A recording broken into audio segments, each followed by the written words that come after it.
Hey, how's it going today? Today let me turn the music player down a little bit. Today we're building a Reviung41. So, yeah, first want to say just appreciate it if you're stopping by the stream. That's pretty cool.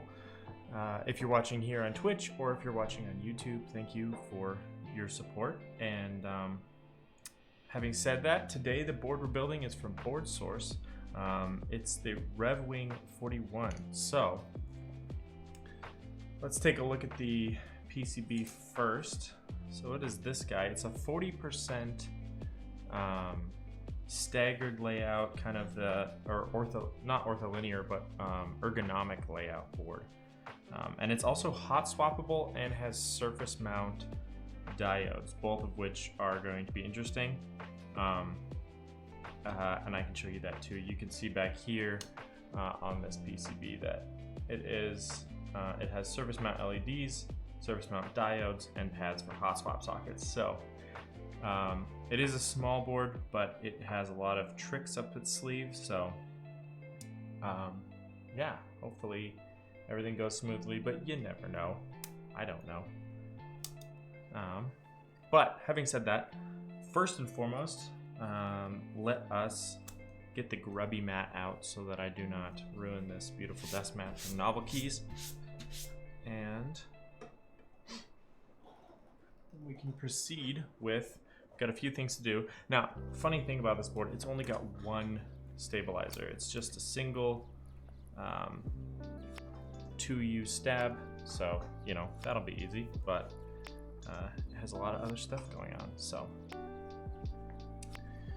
anyways, let us begin with soldering on the micro and soldering on the diodes, so then at least I can test out whether or not the PCB actually works.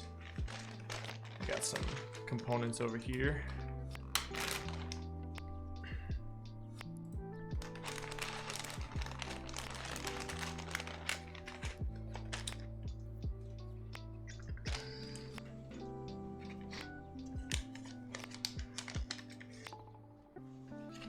So we have a reset switch, I believe, yes.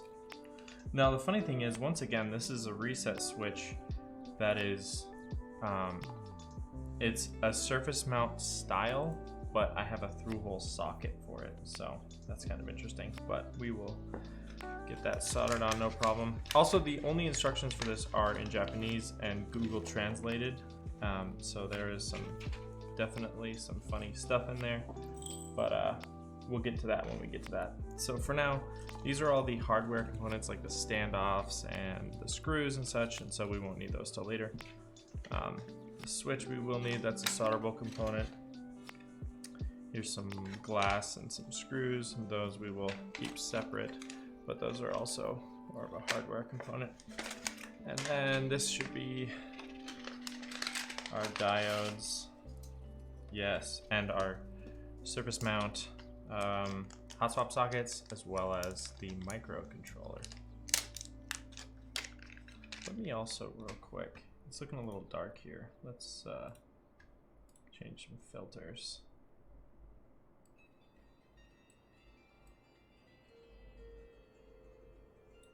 Let's just mess with the, maybe not too much though, you know. Let's reset the contrast to 0. There we go. That's better.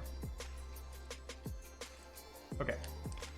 And then here is our microcontroller. And this is a USB-C microcontroller, which is great. So I think the first thing that I'll actually do though is plug it in and see if it enumerates with VIA. If that is the case,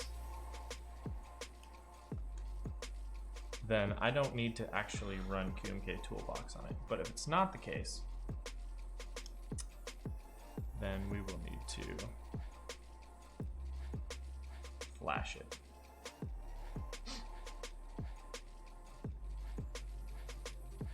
And it does not look like it is coming up. So let me pull up QMK Toolbox.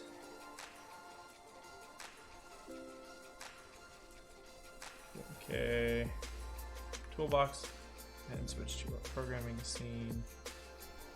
And we will actually close VIA for now. And we will, for some reason, QMK is not wanting to show up. Interesting.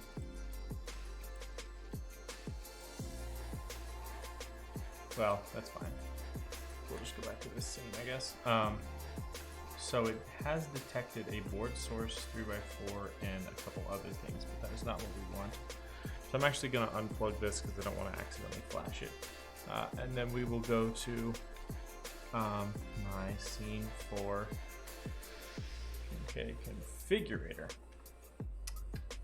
and take a look at that. So what we want to find is the Reviung41, and we'll just go with the default layout because I believe once we have it flashed, it is VIA compatible. So we will just compile it real quick, watch the potato spin. And if you're interested in what I am building today, you can use the !build command in chat, and it will post what's going on. I did fix that. Last stream it was outdated information, but today we're doing all right.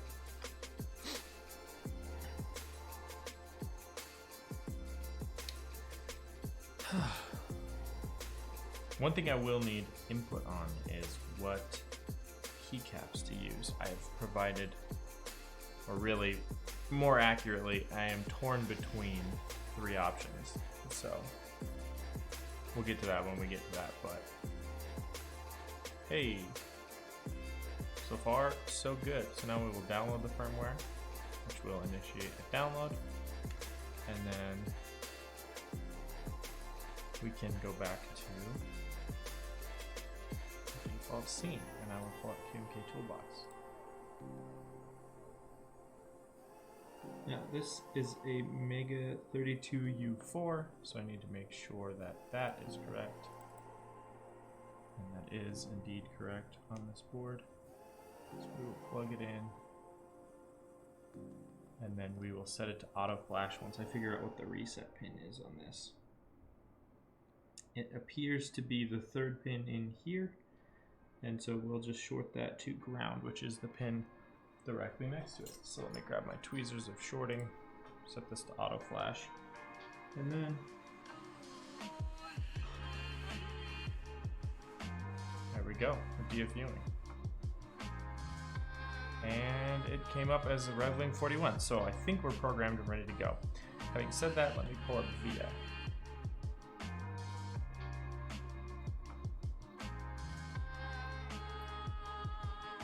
Does not look like the VIA is finding it. Let me try cycling it one more time. I will show you what I mean. Having said that, it's not that big of a deal because we can always use QMK Toolbox to reprogram it. There's no encoders or anything on here that would make it easier. So, especially once we get it soldered on, and then we can actually use the reset pin on board. So that's no problem.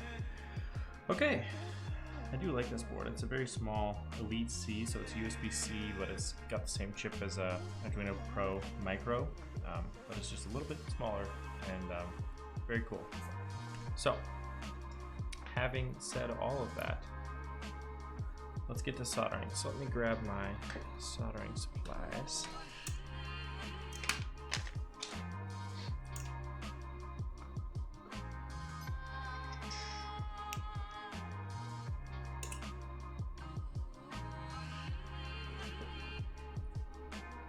There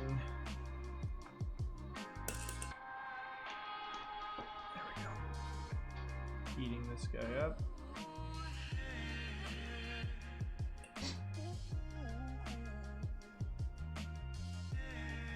All right. And then we'll pull up. One thing I will need to do, however, is remove some of the pins on these headers because they're actually slightly more than we need. Or is that true? Maybe that's not true. That was true on the other one that I did. No, it looks like these are pre-cut. Never mind. I've lied. I will need to realign these ones though.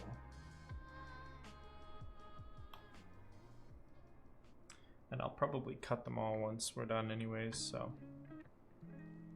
I should get my tweezers or my pliers and readjust these guys.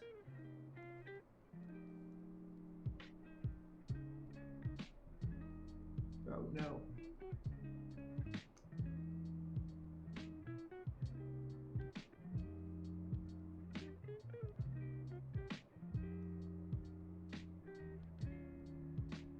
Okay. So we've got all those in place. So let me pull up the instructions and translate them from Japanese because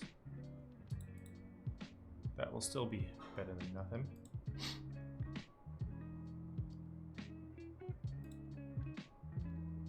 Okay, and yeah, ooh, that's spicy. Let me actually pull up this scene. Here are our instructions. There was something really funny I noticed today. Let me see if I can find it. It was talking about wear and tear on your micro if you're constantly plugging and unplugging it, which is a valid concern. But they said the USB connector of the Pro Micro may become mogged together with the connector if the USB is repeatedly attached and detached. If the connector is mogged, the entire Pro Micro will be replaced. I've never heard that term before. I don't know. I don't know what that means, but anti-mog, I don't know what they're talking about. Maybe that means solder? I have no idea. But anyways, I thought that was kind of funny that they called it that. So anyways, I will start by flashing, and let's take a look here too, because the pinout is very important. So you can see here that this, let me get my tweezers too. Here's our 5 volts, here's our ground, and here's our reset. On our micro, 5 volts ground reset, or 5 volts ground reset is right here. So what that means is that this board needs to go face down. And the other thing that I noticed is that on this board, we're not using these bottom pins, it would seem. And also,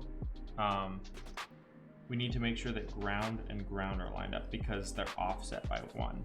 So I believe that this goes on top of this PCB, but I'll have to confirm that. But in fact, we should probably do a dry fit just to be sure. But I will actually need to remove 1 pin. No, I won't. No. I keep thinking that. Why do I keep thinking that? Either way, yeah, we won't be using this pin on this side, and there is no hole on this side. So just a point of clarification there. And then we won't be using these on the bottom. So having said that, I can definitively, regardless of how it's going to be attached, solder these two on the bottom here like such. So anyways, that is what we'll do first.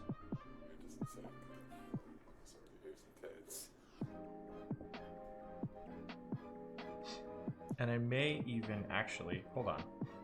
I'm gonna grab a breadboard just because it'll hold everything a little bit more stable. Just because I don't want to mess the header up. Wait. I have a couple breadboards. I have this one, but it's kind of an obnoxious mess. See if I have a smaller one. Oh, here we go. Let's use this instead. Get this nightmare out of here. Okay. So we'll take this breadboard and we will stuff 1 row of pins on one side. Check our alignment. It is indeed aligned. So we will stuff the other row on the other side. And then the Pro Micro can just sit like this, or the Elite C. I apologize, it's not a Pro Micro. And then we can solder it on. So I will zoom in a touch. And grab some solder.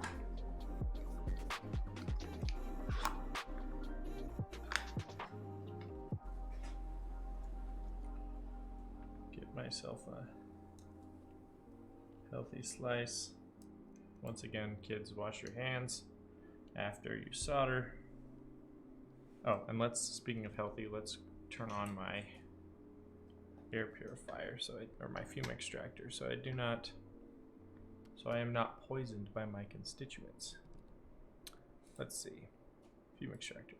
I'm still on the hunt for building myself a pedal operated fume extractor. I think that would be really cool, but either way,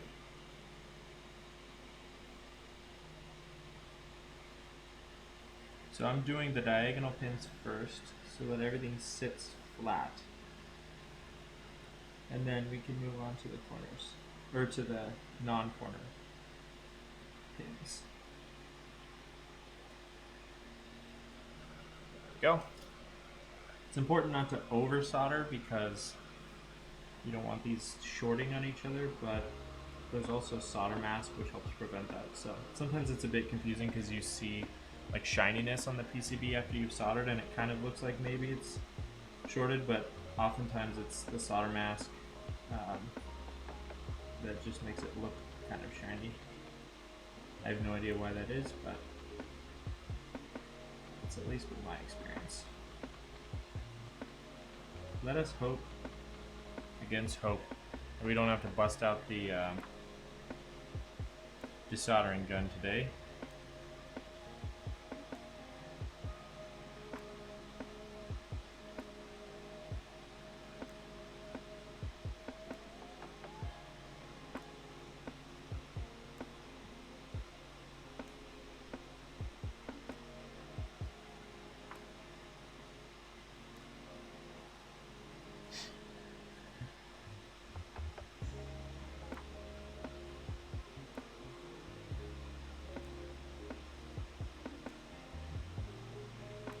Alright, Pro Micro headers are on.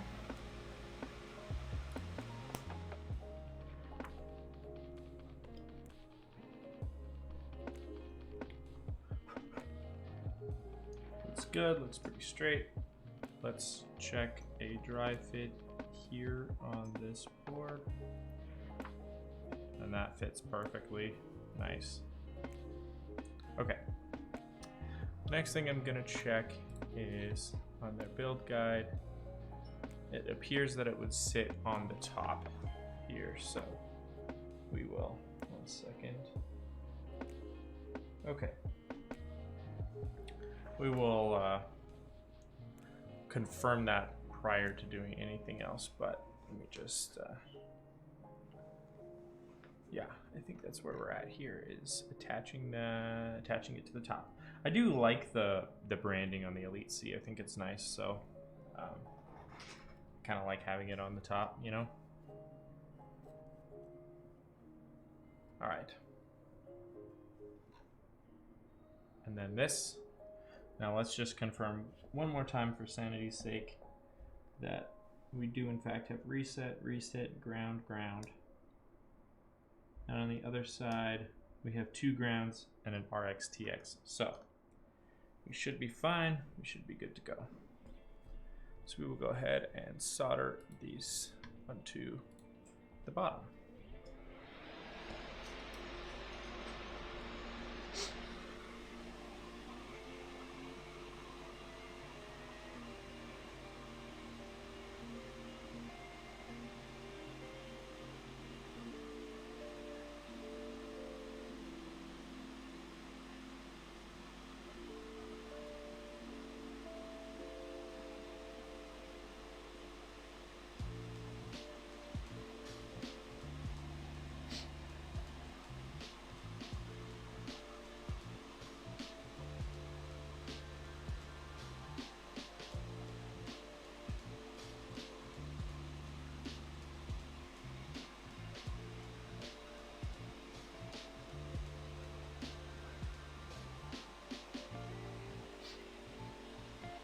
And then I think I will clip these pins off just to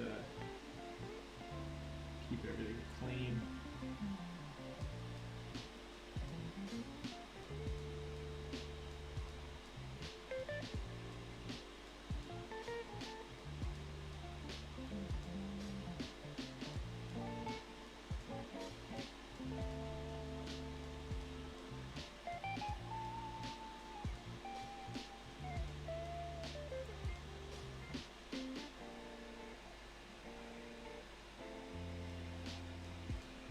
All right.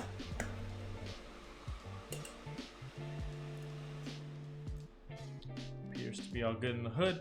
Let me plug it in just to make sure that it doesn't do anything funky, and it still enumerates as a Reviung, just so that, yeah, because sometimes if something's shorted, it just won't boot. But we appear to be in the clear. So let me grab some flush cut trimmers and we will trim these legs off the bottom.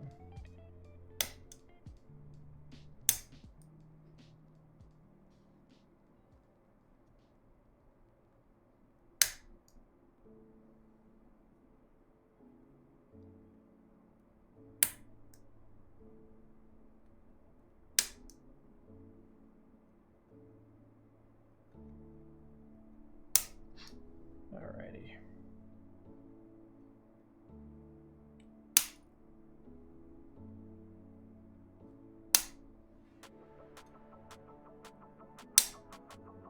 Okay. So we are officially mounted and ready to go with our microcontroller, which is great.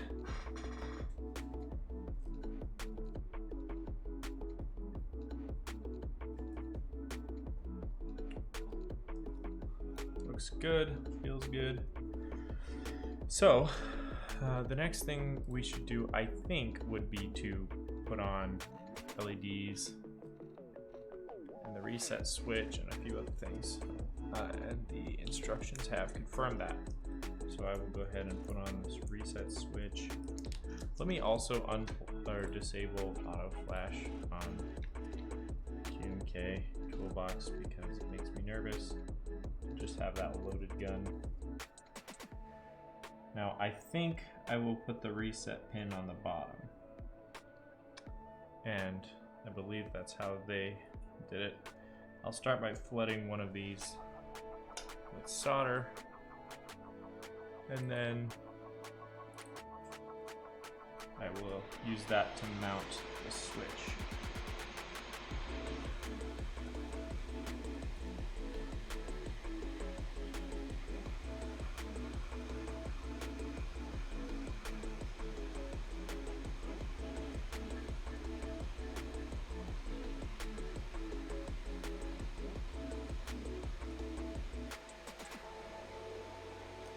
Go.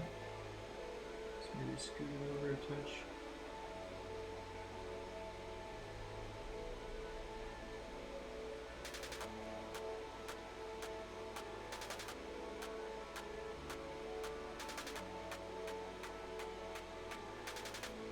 One.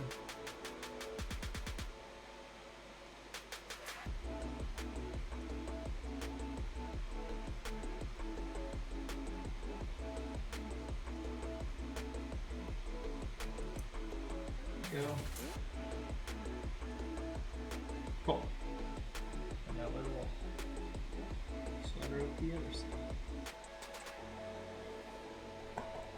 Now let's make sure that when I hit that switch, it reboots.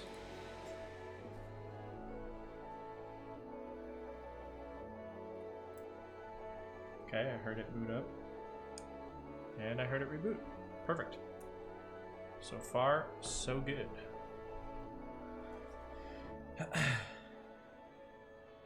I'm also gonna clip these two pins because they're sitting a little tall.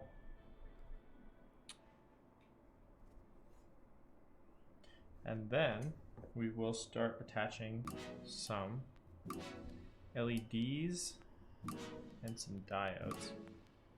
And that will really be the test of, excuse me, how well this is working. Actually, I don't know that I have any LEDs. Let me check real quick. I don't think I have any. I may, no I don't. So we're just gonna go with diodes and go with that.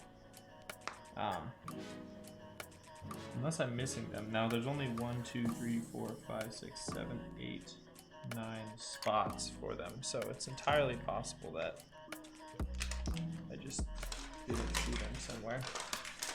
Let me squish every package. But I think I do not have any LEDs. is all right.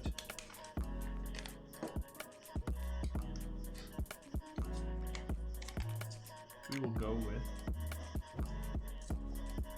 these diodes. So I think what I might do is put the diodes, I don't know where I want to put them. I guess I can put them on the map for now.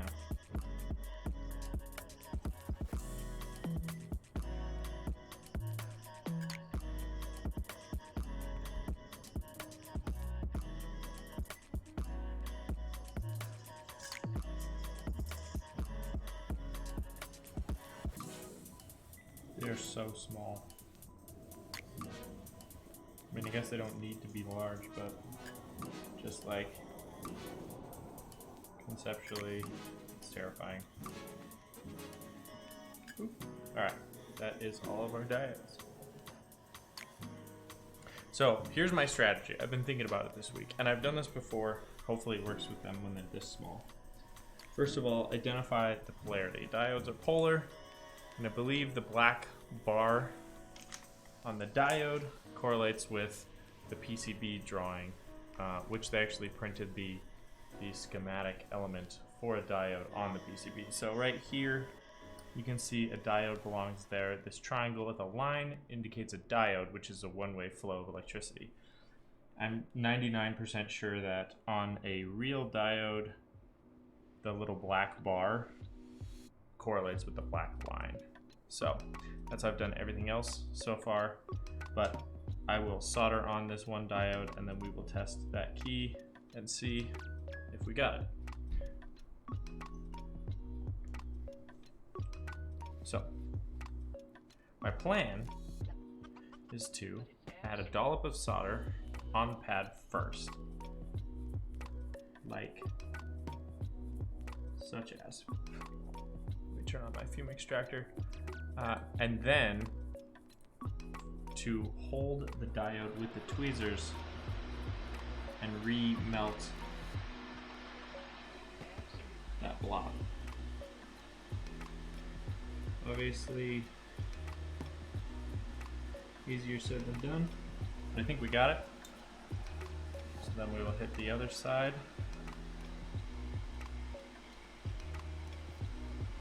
Oh, sorry, you can't even see that. And then we'll redo the first side just to ensure we have enough solder on both sides. Don't want to solder too long though, because it's possible to lift a pad. Okay. 1 second here. We'll get this thing pulled up and we will check on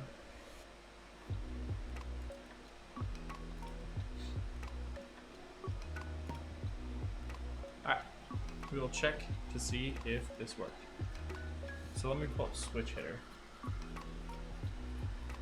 Plug this guy in. And then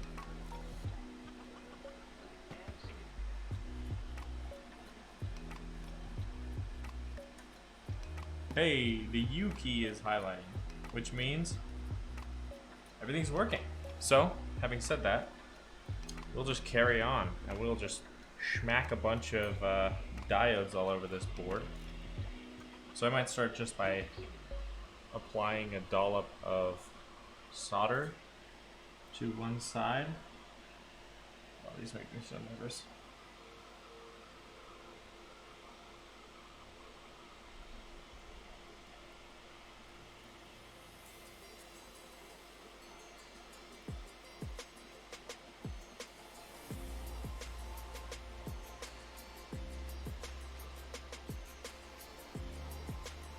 Just enough to remelt later.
Okay, you're just about there.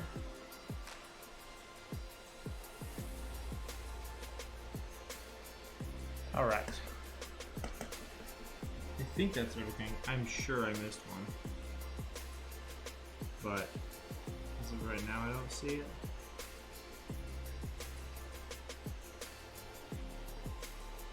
I don't know. It just feels like I couldn't not. You know what I'm saying?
Oh, that one's finding me a little bit.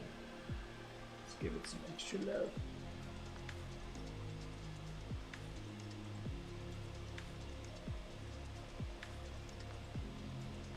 No. Yeah. Not bad. There's mouse stuff that's bananas.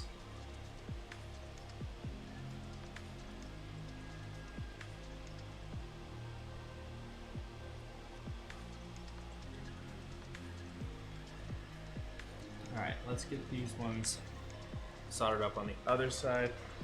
Just to sanity check myself, and then we can continue from there.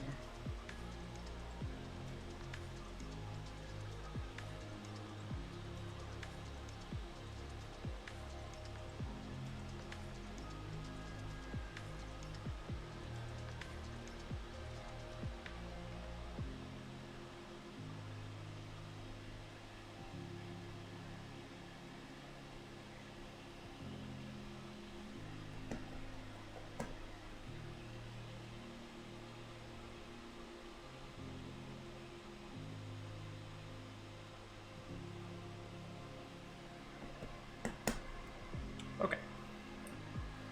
Then let's give this a quick test-a-roo. And I can actually test it in VS, so let's do that. Just so y'all can see. To go over to the key tester and I touch a couple of these.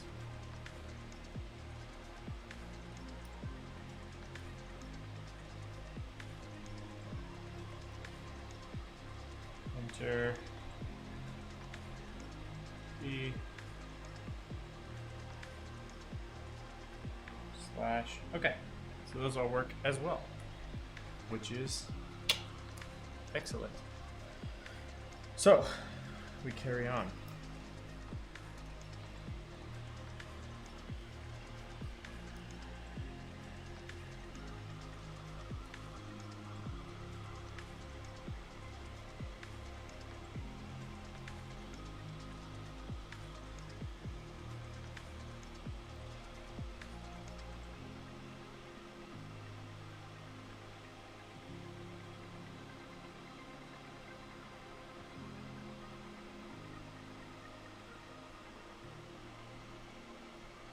Oh no, I dropped him in the hole.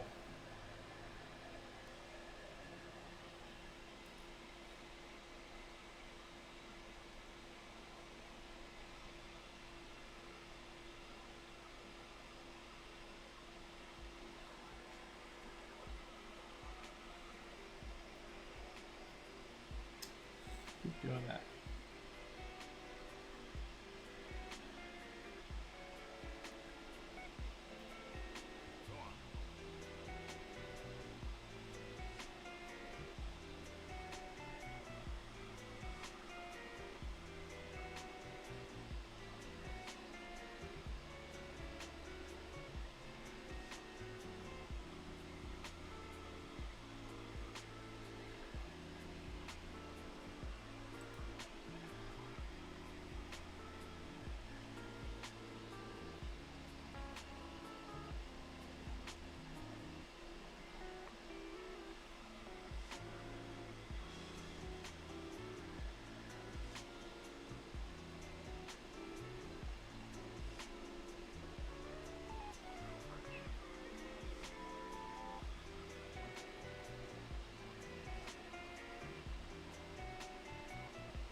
hit that one with the solder, just tack it down.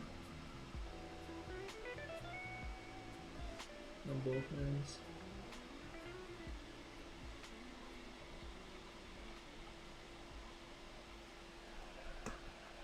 Because I'm not 100% convinced.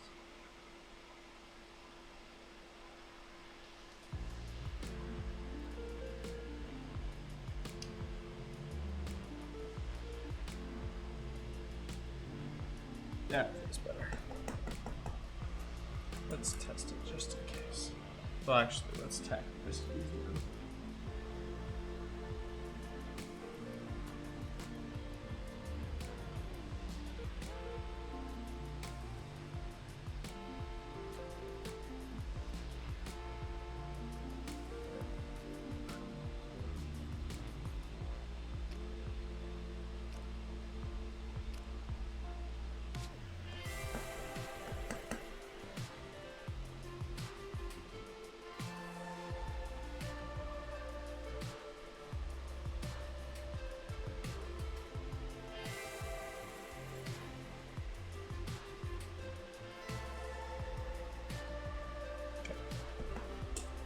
Quick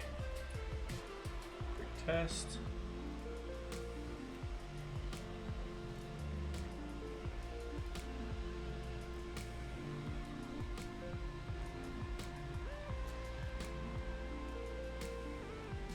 Oh, I'm not looking. That's not responding. Oh. L.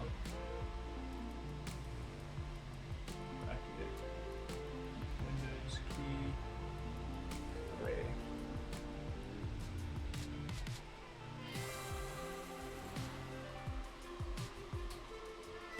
I'm guessing that one is actually a mod of some kind. Yes, that is. That's mod 2. So we could also test what's on layer 2 here. Layer 2 should be like a number key on this top row. So let's hit mod 2.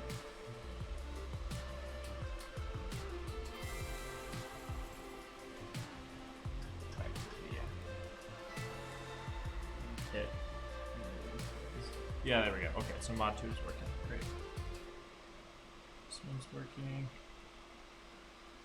This one's working.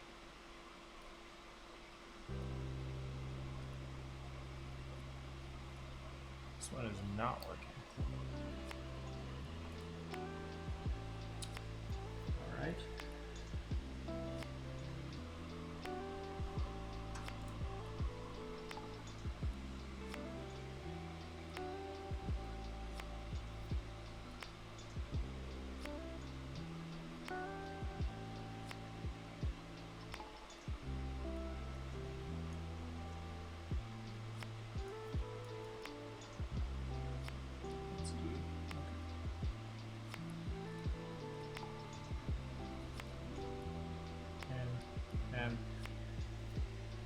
Oh, I don't believe I soldered that guy. Let's take care of that.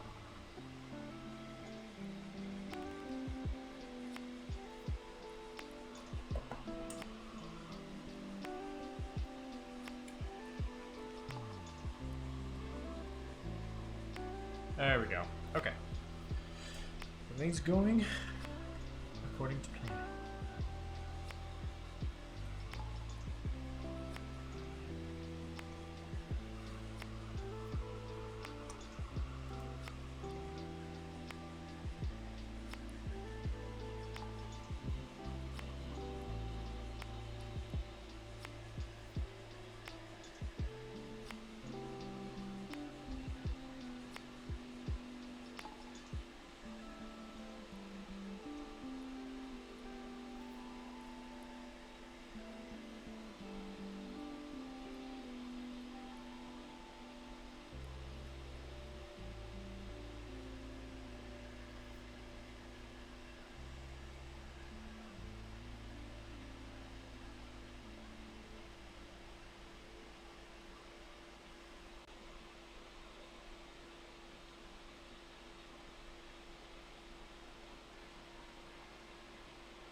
These are squirrely.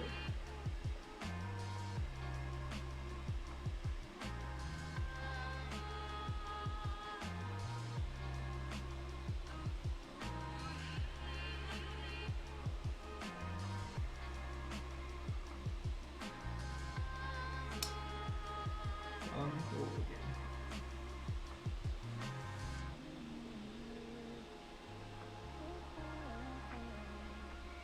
Okay. Come on, brother.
We are inching closer. Ah! But it is very delicate work with these tweezers.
Okay. I think that's all of them. I just need to hit the other side with solder.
Okay. Let's give her the old test route. Wait, I didn't do that one. Or that one. I missed a whole row.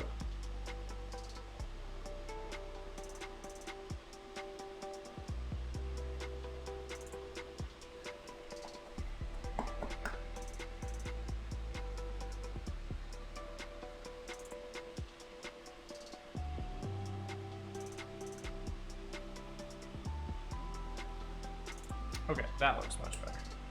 Great. Let's plug her in. Pull up the via. Finish.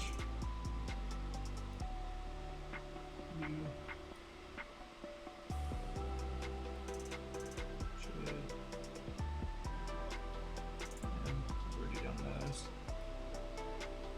Done that. Space. Works. H. And Y. So that's that half of the keyboard. So this should be Alt. This should be a mod. And let's check what's on the next layer. Like an arrow key maybe on this side. So if we go mod. And then like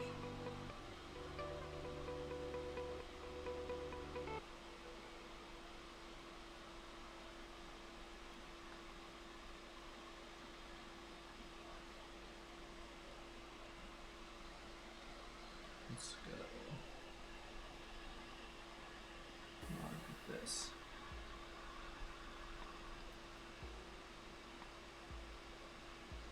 Alright, that one does not seem to be working for some reason. So let us Give it a quick little resolder.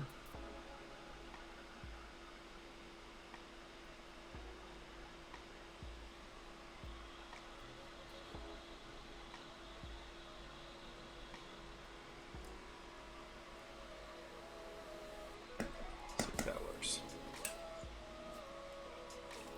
It would be very unfortunate to not have a working mod key on one side. So we will short this.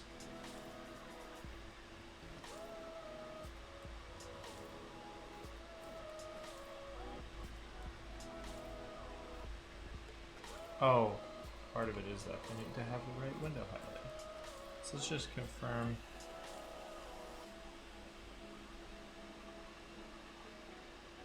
There we go. Mod key works. There's our up arrow. Great. Alright, moving on. Here text Alt E G T R F V C D E W S X Z A Q Tab Control and Shift. Great, so every key is working, which means all of our surface mount parts are done. The next thing we need to do is install all of our hot swap sockets. So let's do that. I sometimes will glue down hot swap sockets, but I think with the solder that the Kale style ones use, that probably won't be necessary, but let's try one first before I make any final decisions. So we pop a couple of these out and try, and let me also just put, grab a little baggie and put these diodes in it. Thank you, Board Source, for providing an abundance of diodes. That's very helpful when they're this tiny and easy to destroy with heat or drop or whatever. So we will grab a hot swap socket. Let's try the spacebar one. And I will hold it down with some tweezers. And we'll solder it down and then see how well it seems to hold.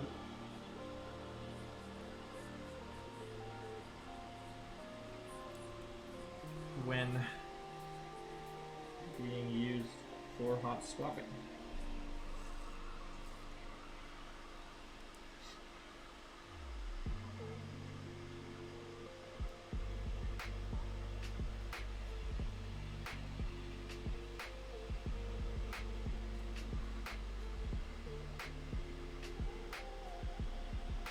Okay.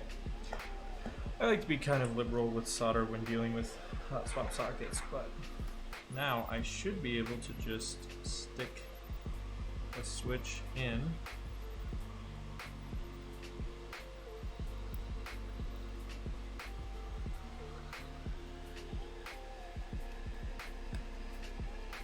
without fear of knocking off this socket. That is indeed the case. Then let's plug this in. We'll pull up via, and indeed it does work. Now it does seem to be riding a little high, and I think it's because the center stem is colliding with the hot swap socket itself. But I have not 100% confirmed that yet. The other thing I need to verify is the spacing between the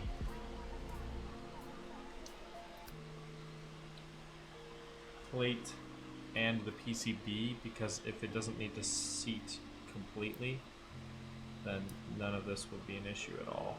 But in general, you want your switches to seat correctly, or as flatly as you can. So the alternative method is taking the socket, installing the switch completely flush, and then soldering on the socket. So let's try that on this one and see how that works.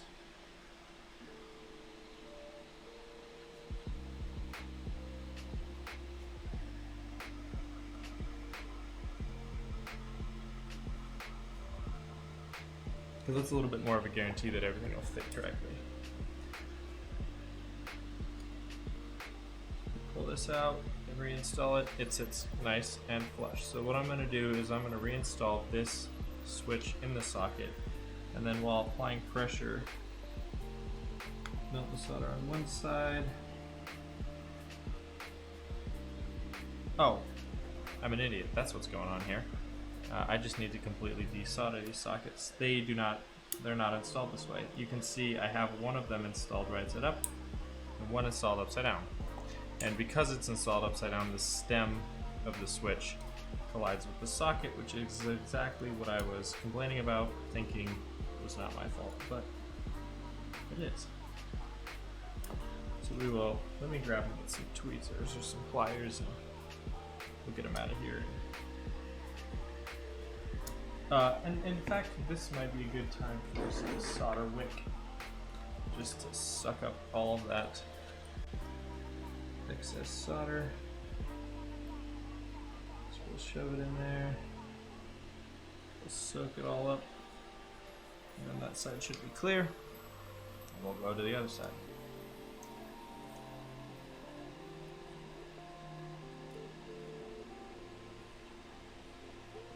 But I always like to test stuff before I fully commit to it, you know?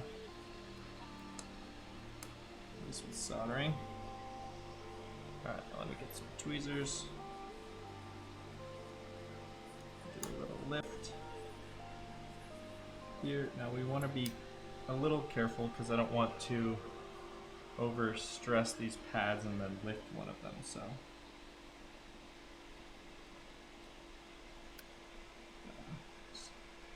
A little bit careful with that.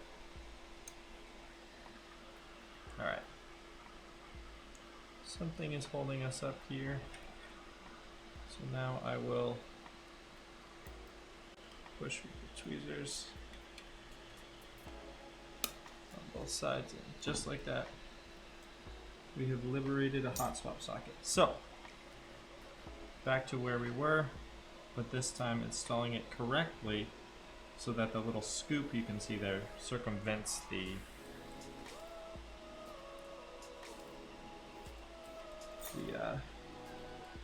stem of the switch, and we should be good to go.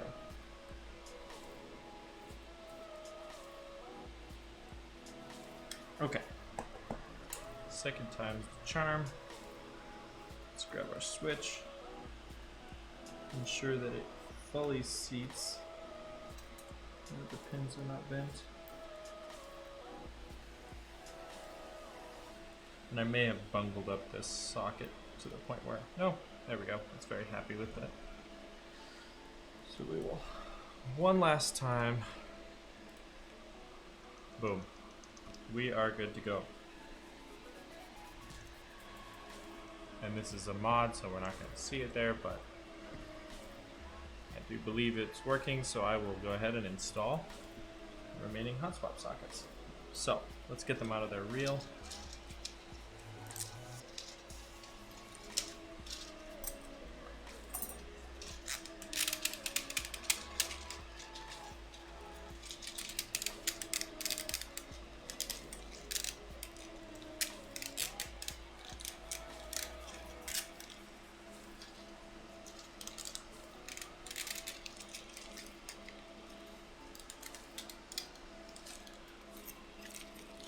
Okay.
Yes, sir. These are kale sockets.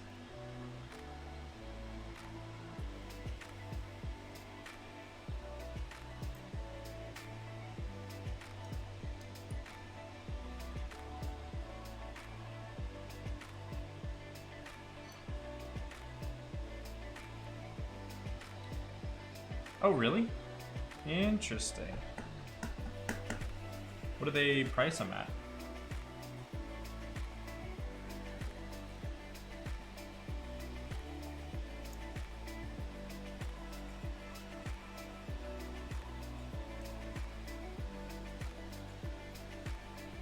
$5 for 20? Oh my, wait. $5 for 20 sockets? I hope that's what it is.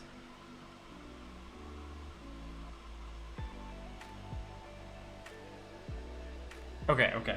Even still, that feels kind of high, but I guess if you're building, you know, that's $25 for like a full size keyboard, so it's not too bad.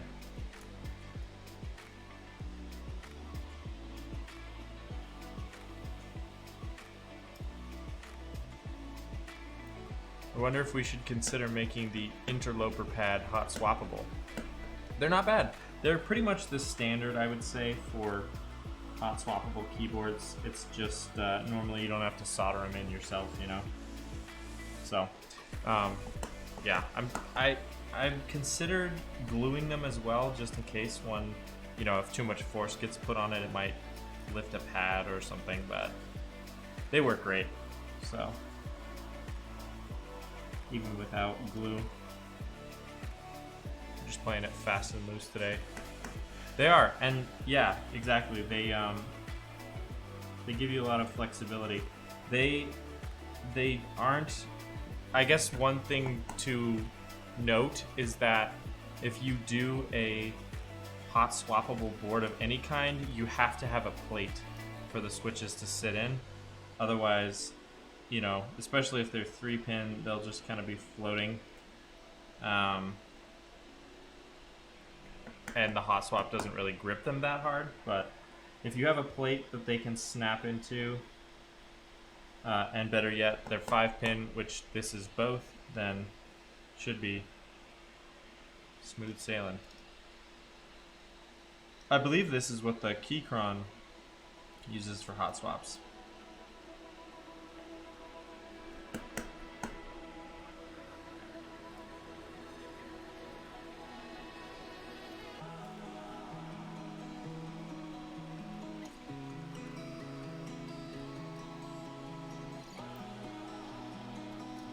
Trust me, if I can solder them in, then you know they're easy to use.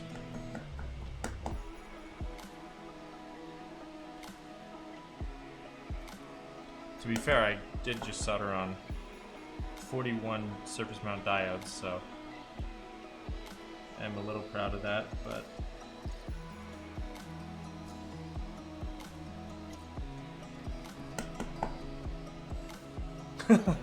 well,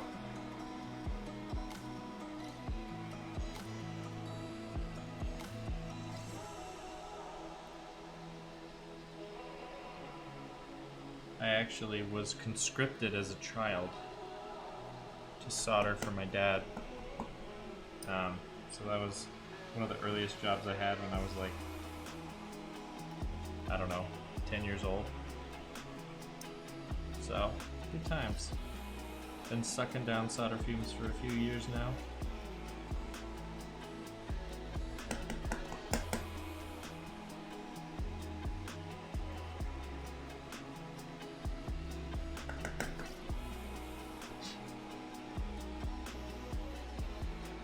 But yeah, I think it might be interesting to have the interloper pad be hot swappable. You know? At least I feel like that makes it a little more accessible.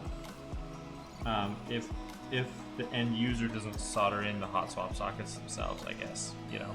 Like, having it come with them installed makes it more accessible. Having them come with it not installed makes it less, in my opinion.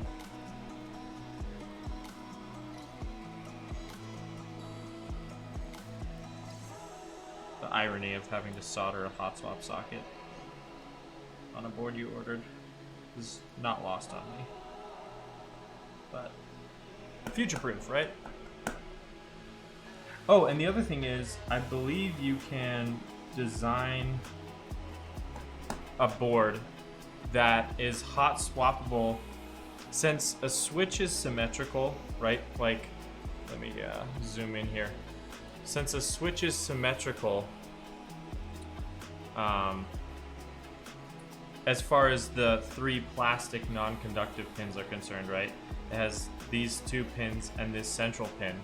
So when you're designing this, I have seen boards, and this board source macro pad is that way, where this side is for a hot swap socket, and then you could put 2 holes down here for non-hot swap, so an end user could actually do both if they wanted to, which I think is an interesting option. But then it's like, do you ship it with the sockets installed, and then if they want to go in and solder something, you know, around the sockets? And then you also have some issues with when you swap the switch around, the tops of the switch have a shape such that sometimes on certain rows of GMK keycap sets, there's a collision between the top housing and the switch, depending on if it's north facing or south facing. So, you know, given that it's a macro pad, that's probably less of an issue, because, you know, you're probably not building a whole board. You know, it's more of like when it's like an entire row on a keyboard that you're typing on versus a macro pad, but it's something to keep in mind.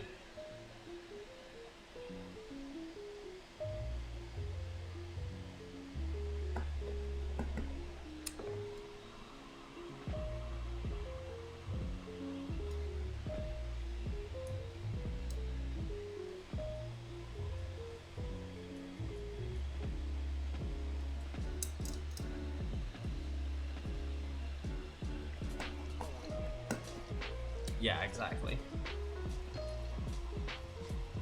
Because the other thing is, like, okay, I did a lot of research on free spinning rotary encoders, and I did not find much. Usually it looked like people were using an optical encoder on a shaft that was free spinning mechanically somehow. And if that's what we end up doing, we're definitely going to have to produce like pre-assembled units, you know, of a macro pad if it has some sort of non off-the-shelf encoder to it. At least that's my thought. So but either way, you know, if you sold it with the hot swap sockets already installed, because we're already going to be messing with them, and then with or without switches, so then an end user can put in switches that they want, or, you know, whatever. I think that would be I guess the point is there's already probably going to be some assembly on our end. Unless there exists a free spinning encoder that I'm not aware of. But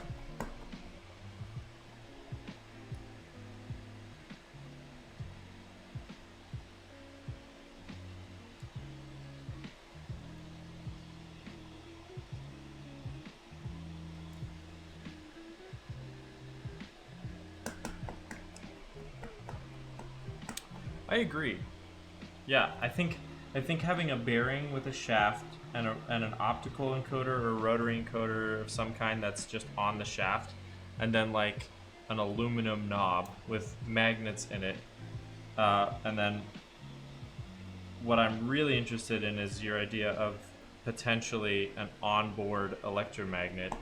I think that would be really cool, but something to try for sure.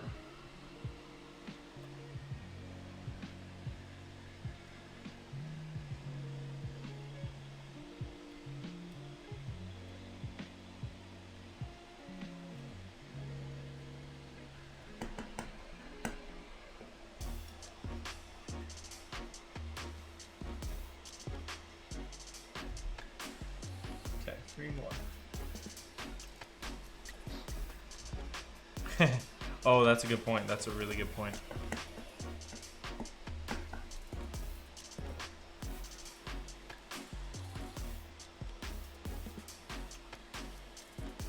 I guess if they can do it in a mouse, although to be fair, they have a whole entire battery in a mouse. It's not powered over USB. At least not the one, the Logitech one I'm thinking of. But I guess if we had a battery on it, so it had a wireless option, that might be interesting.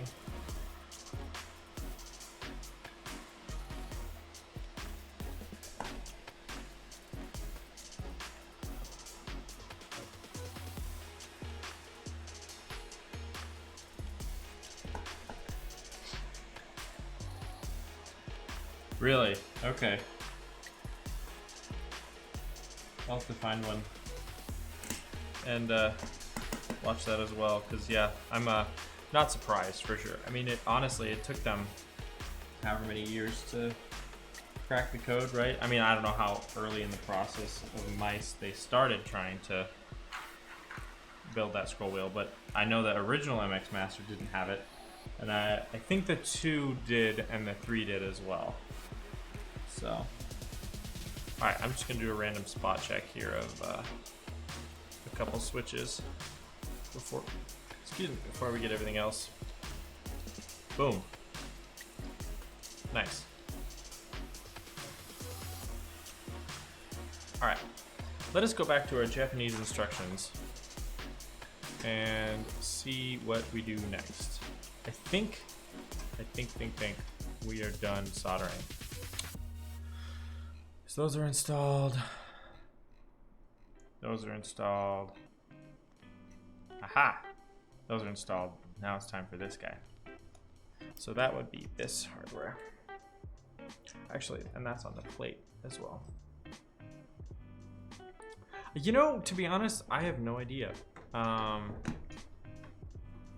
mean, I personally probably wouldn't, just because it's like, you know, it's probably already on your desk, you know, but I don't know.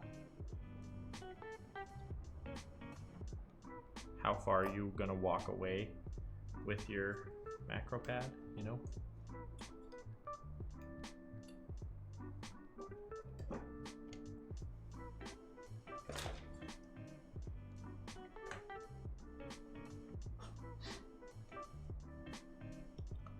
All right, I may need to completely flush cut these pins if this doesn't fit, but we will find out one way or another.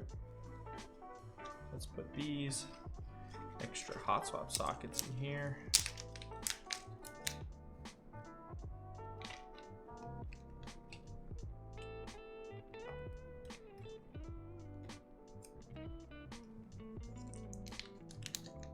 All right, so here is the hardware that was included. Now I'm seeing all uniform standoffs here. How many spots are there for standoffs on this guy?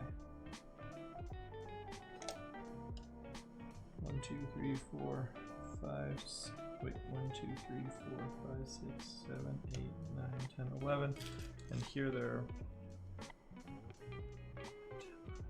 okay, there's plenty, so we will, I'm assuming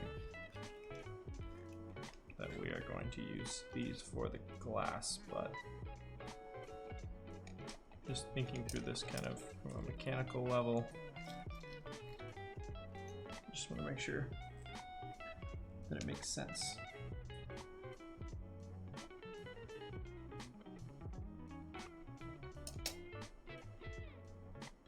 Because you're gonna have this, which means that the plate is upside down, I think. Ah, that's better. Okay, so yes, I believe that now in this specific instance, I guess what I don't know is how, this is a little different here because this Reviung has a clear acrylic section, so I will have to experiment a little bit with what I'm doing here, but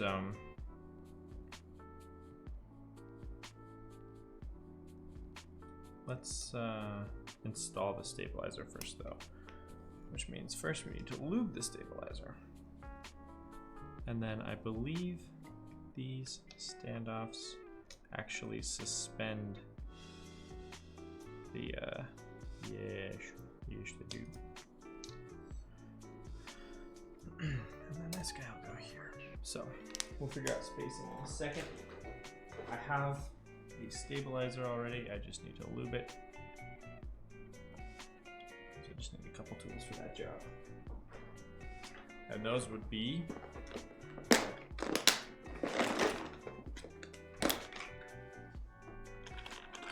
paintbrush, stem holder, 205 grade 0, 205 grade 2, and this guy.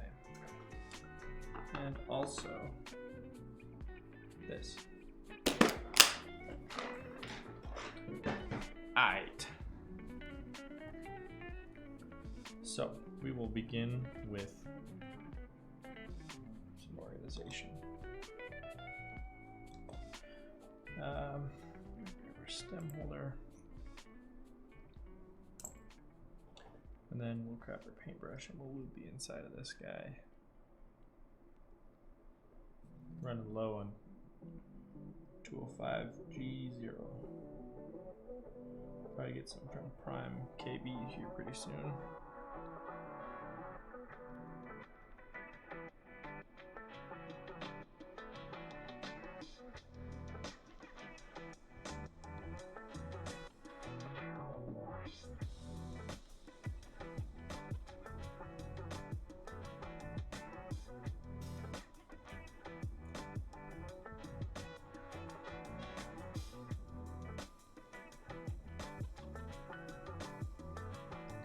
Then on the stem, we'll inject a little bit of 205 G2.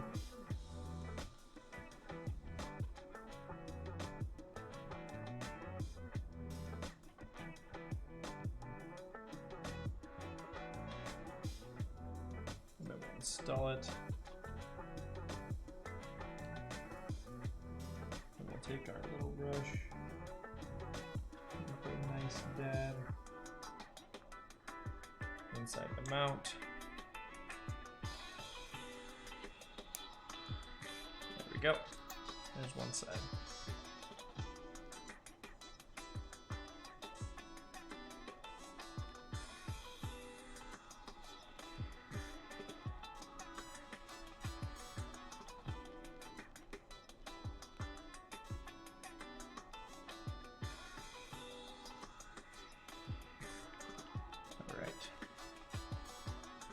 This guy in here, give it another dab, do it on the other side, right here.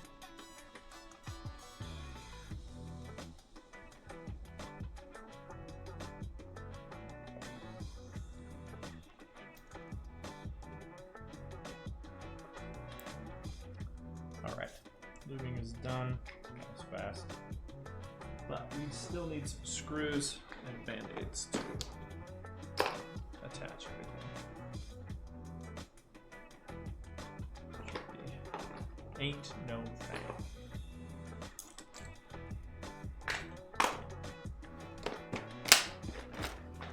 I have some right here.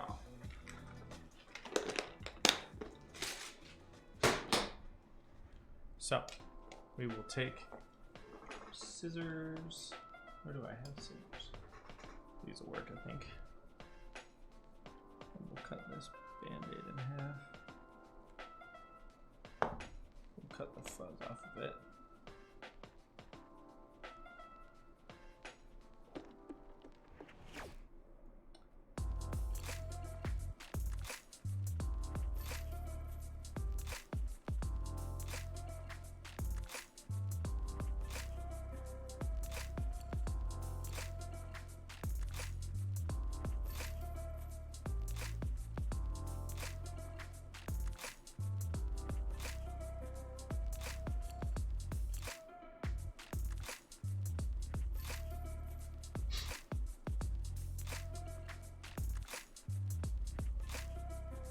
come on. Let's get some point to your tweezers. I hate peeling Band-Aids.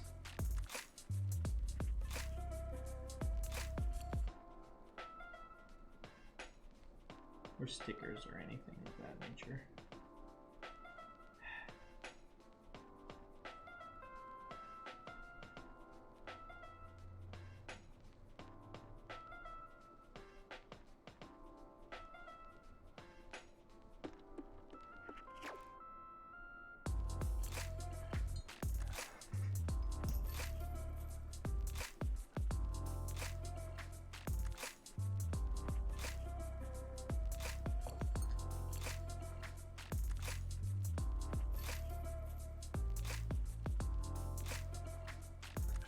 Finally, okay.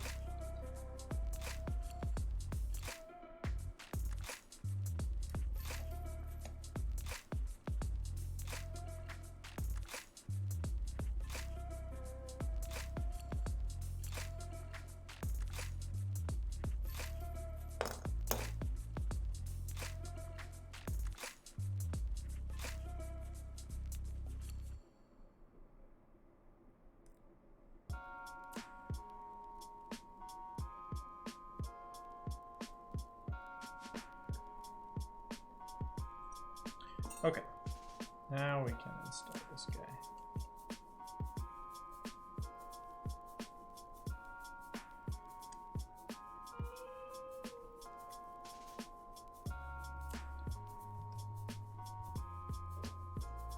Grab 2 of these.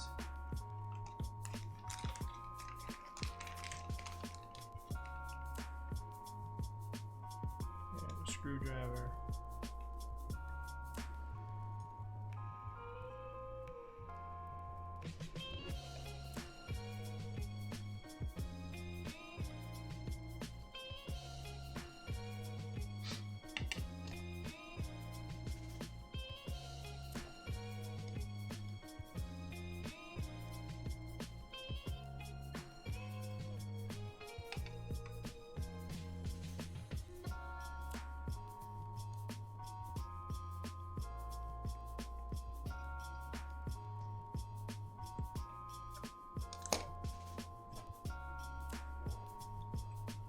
Alrighty.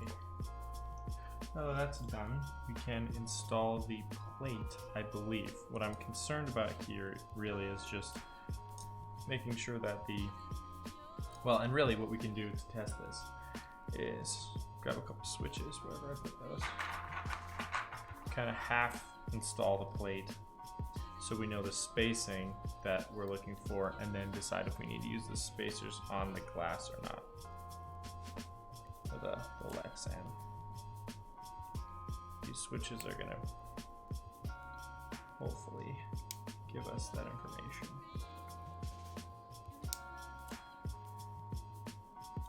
And I guess I will also install one to check the way that that one stabilizer sounds, because every stabilizer matters.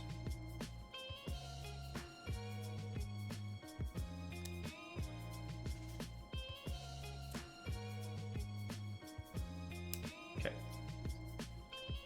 So now we just need to sandwich these two together.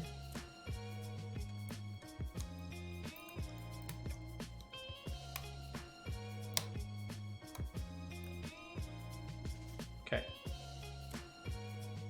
So really, I think the acrylic doesn't need much at all, if anything. I mean, if I trim these header pins, I think it would be fine. So that's perhaps why they have... Uh-oh. Oh no. I dropped a screw and it fell into a box that I may never recover from. Do they have any extras of those? Oh no. Well, I'll go digging for that later, but I may not even need that if I trim off all those header pins. So I will go ahead and do that actually. And then we can remove the plate, get the Lexan installed on it. I may need to use a switch puller to get these out. But first, let's check the sound of this stab.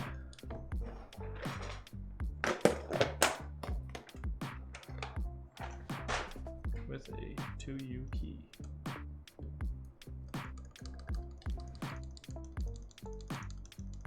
Sounds good to me. Alright.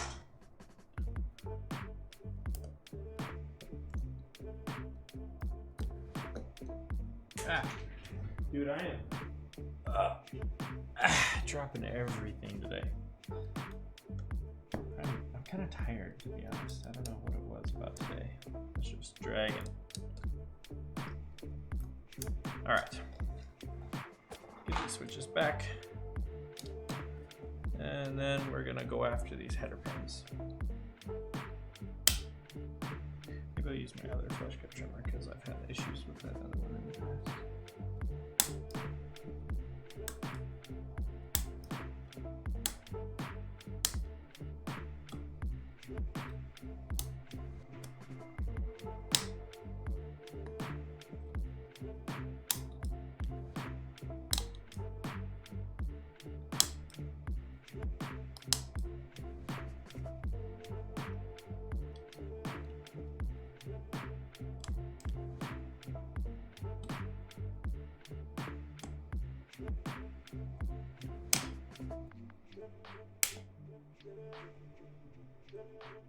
Okay.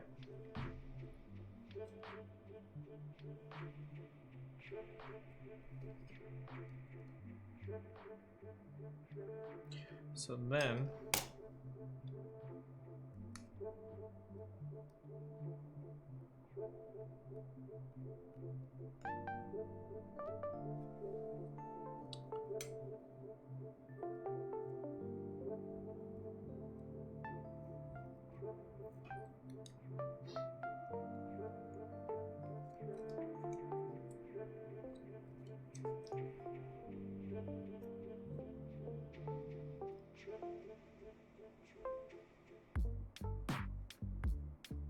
I like this song.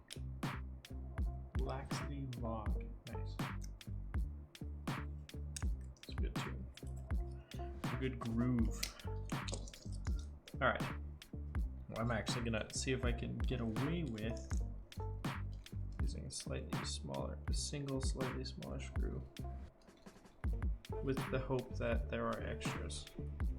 Now the other thing is, you know, it's not strictly necessary to have a cover, so if I run out of mounting points, then it is what it is. Ooh, that may actually not even fit. I may have to go digging for that screw. Yep. Okay.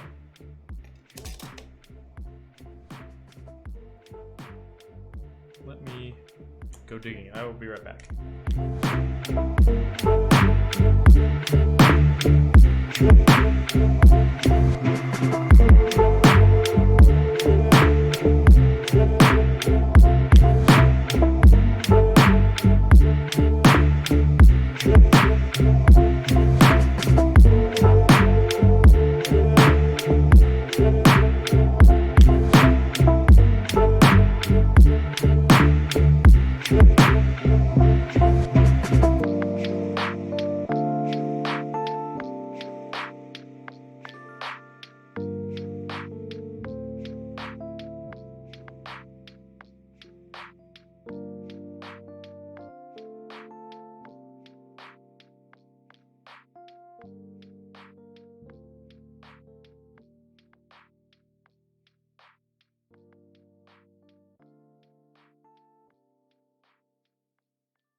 Oh, ladies and gentlemen, we got him. He's back. All right. So I have a milk crate of just garbage, like electronic speed controllers, batteries, tools, you name it. And I had dropped the screw and it had bounced off the floor and into that milk crate, which is a disaster. So I just pulled everything out of it and it fell at the bottom. Thank goodness.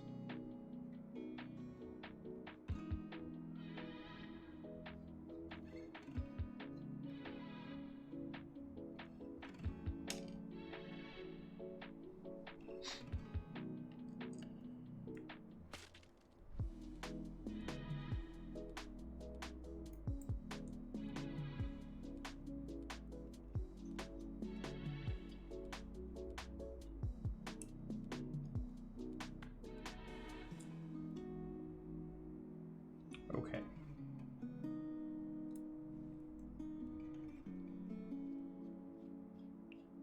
We have our acrylic layer ready to go.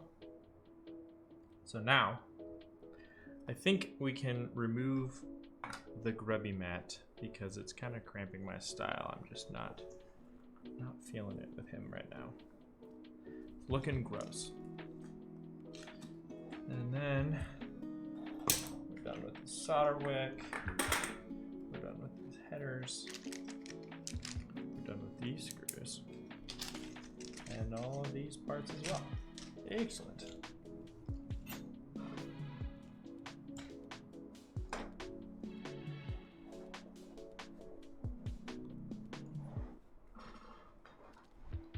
All right. So here's our boy. I'm gonna actually go ahead and install all of these now, which are our standoffs. And I will put them in the base plate first. Let's make sure those shapes match. So they screw into the base plate. Then the top plate screws into them and the PCB just sort of floats in the middle, which is the same as the 4x3 pad that I made. So.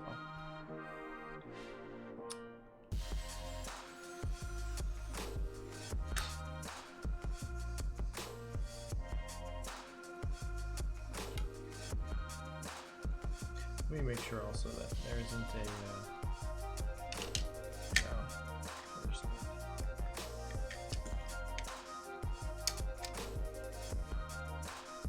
great.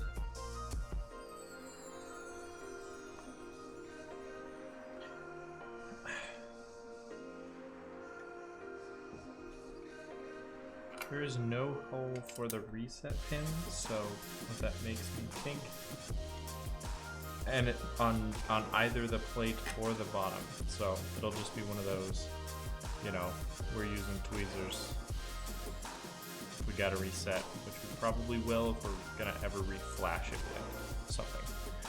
And I'm not convinced that I hate the firmware that's on it right now, but I haven't really looked at it too carefully, so.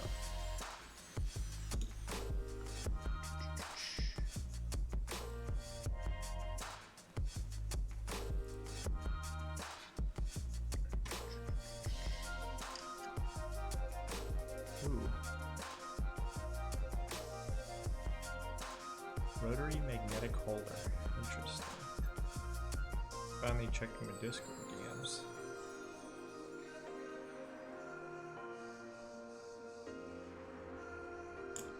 Interesting. I did find these AMS folks. That was one of the names that came up during my exploratory phase. They seem to be the main people to look at.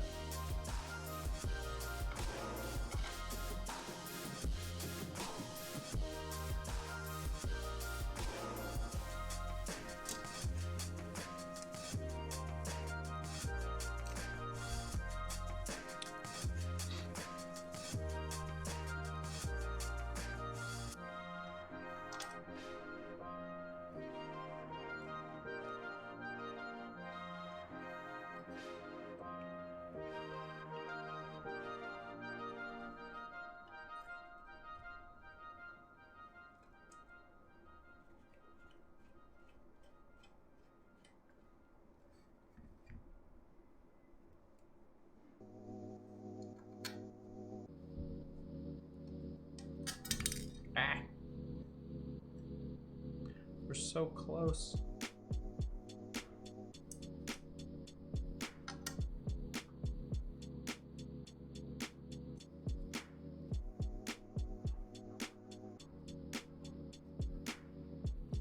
All right, so here's that. I think what I will do is actually install all the switches next and then install the top plate. Just to make sure everything's kosher. So, a bunch of Snow Whites here that we will be popping into this bad boy.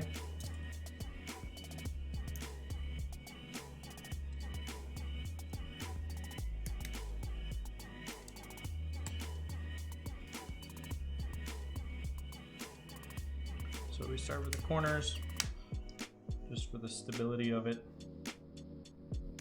And then I'll move in towards the center, as everything starts getting held down a little bit better.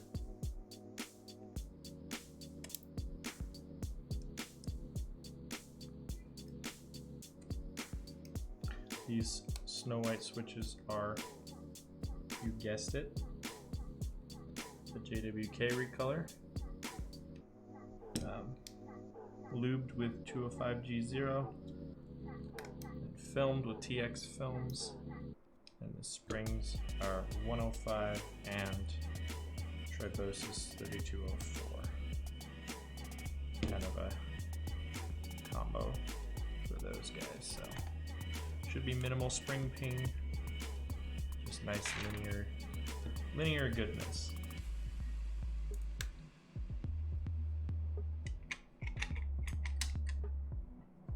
Oh yeah, that is shaping up quite nicely. Little FR4 stacked acrylic.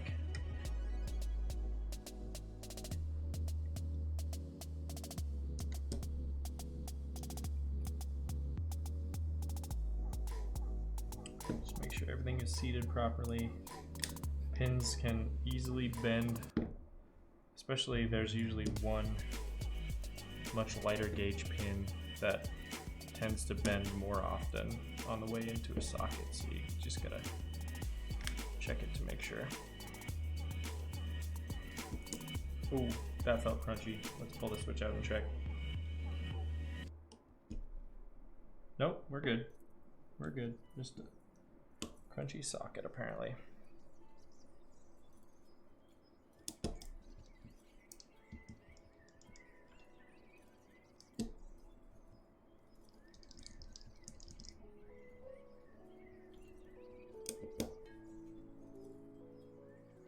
We will be testing this one last time prior to fully installing everything on the base plate, because now is the time to make any last solder adjustments since everything is sort of suspended on the bottom here. So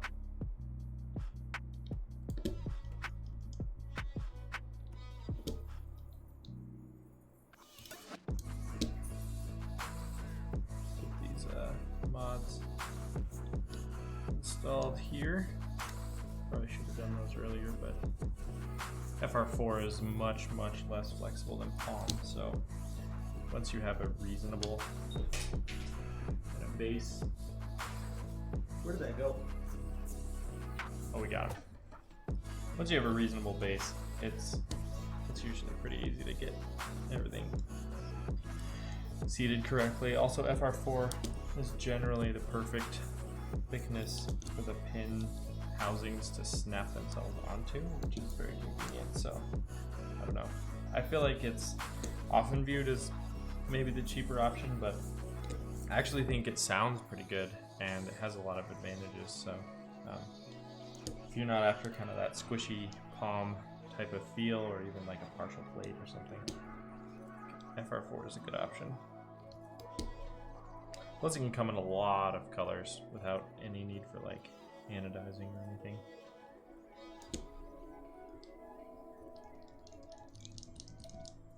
Ooh.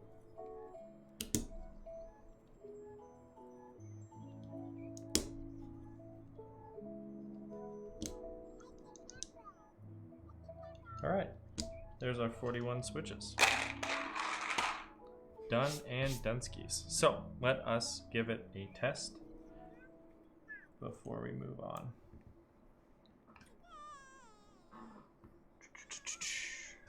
So we'll pull up this, and we'll do a quick reset. So we'll test our alphas.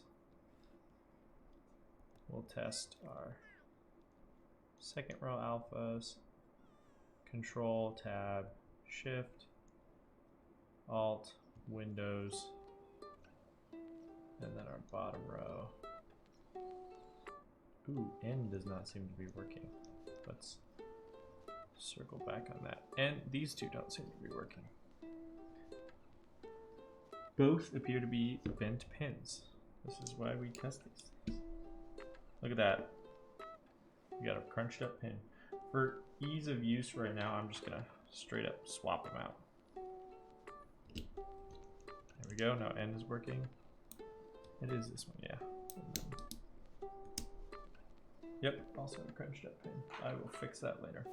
They're very easy to fix, but I lubed more switches than I needed, so it's easier to just pop in a freshie. There we go. And then this one also appears to be bent. My goodness. 3 for 41 is not a great batting average. Enter, Shift, Backspace. Okay, and then the mod layers. This mod layer gives us all of these. And this mod layer gives us all of these. Very cool. And space. Great. I believe everything is working. So we will drop them back on here and pop some screws in there. Perfect.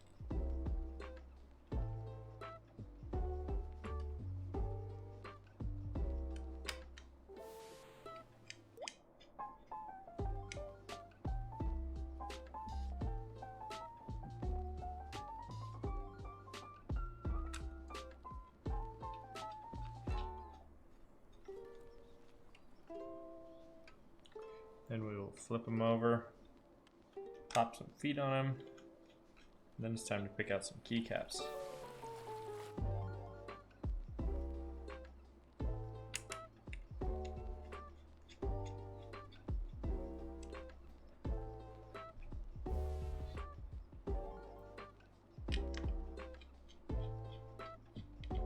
I feel like this keyboard is like, if you can get used to it, you know, and the layout, it'd be perfect to take to like a coffee shop or something if you just wanted, that sounds pretentious maybe to be like, oh, I can't even handle my laptop keyboard, but sometimes I feel that way and I'm like, dude, I'd love to have a mechanical keyboard here. And I think with these linears it'd be quiet enough that it wouldn't be super obnoxious, so might be a decent choice for some nonsense like that. All right, let's grab a few more screws. And then we will be good to go. We still need to pick a keycap set, which actually I'll show them all off in 1 second. All right, cool. That feels nice and solid. I like that.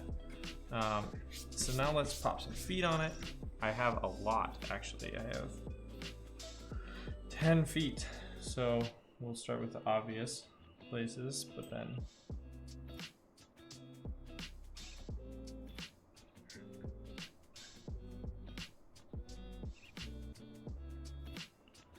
maybe less obvious if we need to.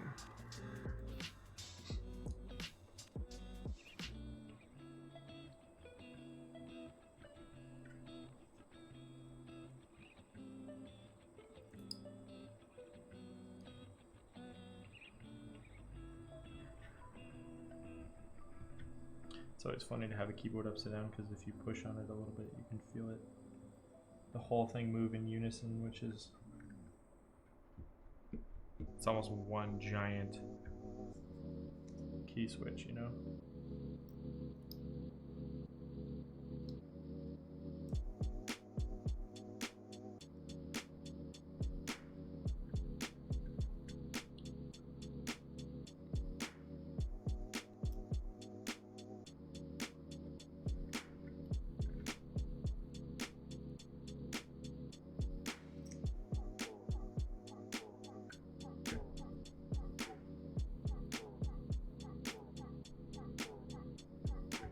Oops. No. That's better. Let's do one right up here. And then maybe one in the middle. I don't know. I don't know what I'm doing.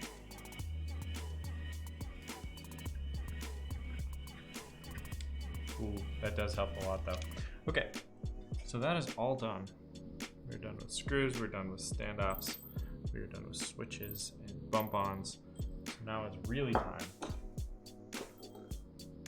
to make a creative choice. So here's what I have today. Let's put this solder back as well. I have a smorgasbord of switches. I have MDA plastic, which is it feels like an off-white, you know, the clothing label off-white. It feels like if they did a keycap set. Everything's in quotation marks, and it's kind of an orange and white theme. And I do like it a lot. And it should be plenty of caps to cover everything we need. So there's that. The next one I have is an MDA. It's called the Buger Work XDA profile. It's not MDA, it's XDA. And it's kind of like a retro terminal font, but it's a black with white. So I think that might look kind of cool on this board. And the last one is an AliExpress knockoff of the GMK Bento keycap set. So it's blue on white with teal and blue mods. And I'm really torn, you know? I'm not sure what I want to install right now. So if anyone has any thoughts, I'm very suggestible right now.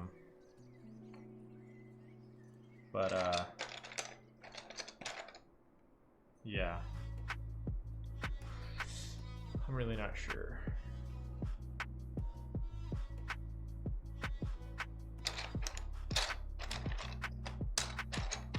I do like a lot of the mods on this MDA plastic set.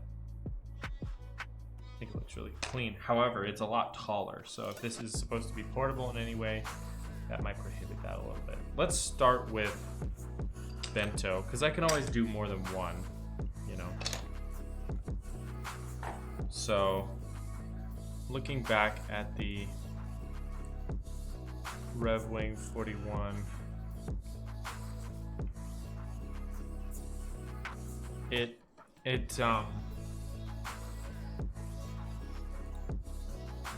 I believe the layout has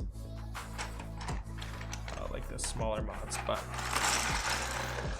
let's just GMK or Cherry profile sets are usually pretty low profile, so we can do like a Bento spacebar, and then R, so F,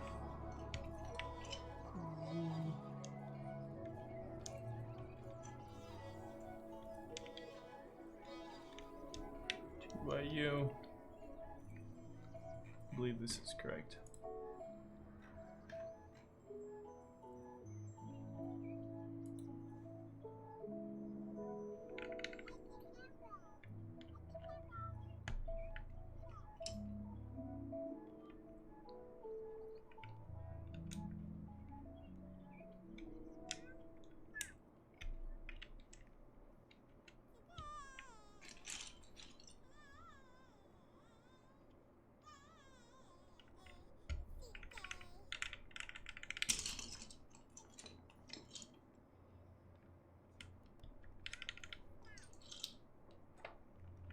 I mean, it does kind of keep with a white on white with a little bit of blue, and I think I don't mind that. I like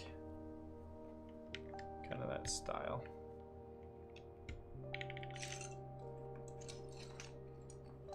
Now, the other thing is these may not have enough keys to kind of, you know, facilitate everything that I'm doing with it, so we'll see.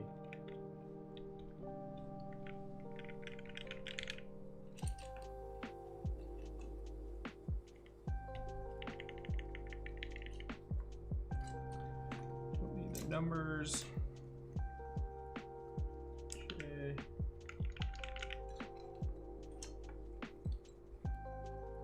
It's also it's closer to ortholinear than a standard layout, simply due to the fact that everything's straight up and down in columns rather than horizontally. So it's kind of like how an ergodox is laid out. Which I think is interesting. I have some experience with ergodox layouts, so hopefully I'll be able to type reasonably on this, but I'm guessing my WPM is going to be down a little bit.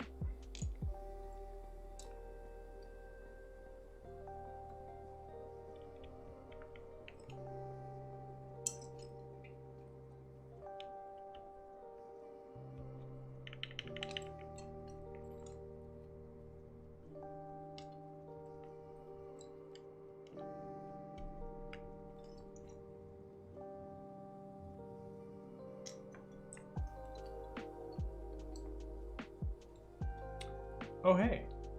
Thanks for the follow. Gert? I don't know how to pronounce that. Hello, how's it going?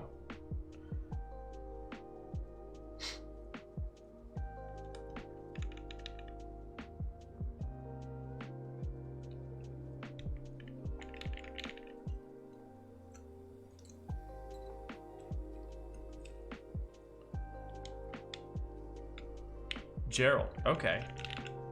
Hello, Gerald. Thanks for stopping by. I appreciate it. I don't know if that's like a Witcher reference. Gerald. I think that's his name. I haven't played that game.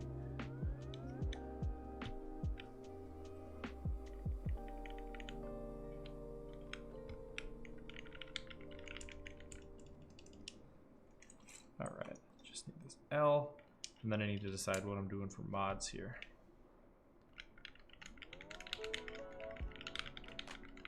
Not too shabby. So we have control, function. Probably switch these out for something more fun. Alt. There's another function key on that other side. What do I have? Another little bento box. Alt GR. Oh, okay. Right on. Gerald T. That makes more sense then.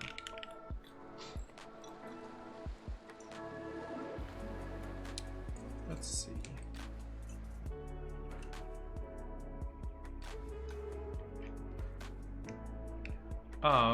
These ones? These are MDA big bone, or not big bone, MDA plastic. Classic in quotation marks, if you look that up. In fact, I can show you.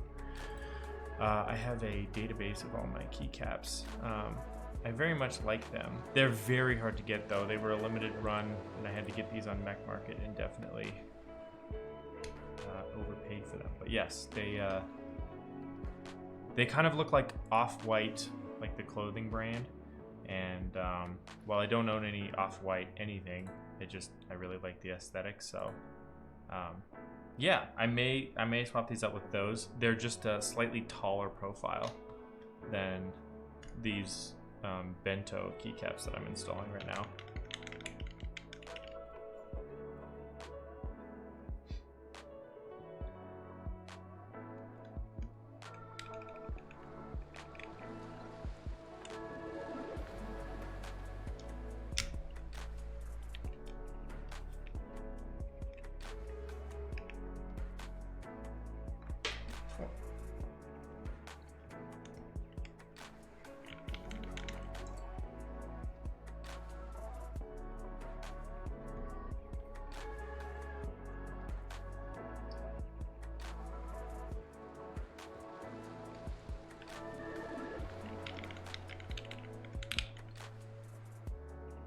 Yeah.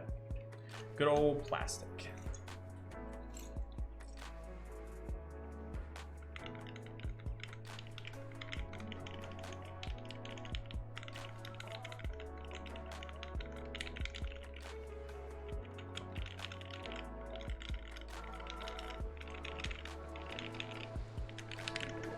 Cool. Well, that's enough at least to do a sound test. I feel like 60 to 65, and even like TK, I'll get some love. Those are like the golden child, you know? But I don't know. I like semi-ortholinear 40% ergo style. I couldn't resist. To be honest, I usually do build bigger stuff. It's just a lot more people want builds that size. But if it's something for me, let's get weird with it. All right, look at this adorable little baby. All right. Yeah, right on. It's a nice compact layout. All right, it is sound test time. So let's pull up monkey type. Move my mic down. Ooh, listen to that room tone. Let's zoom in a little bit. Oh, you did? Interesting. That's cool.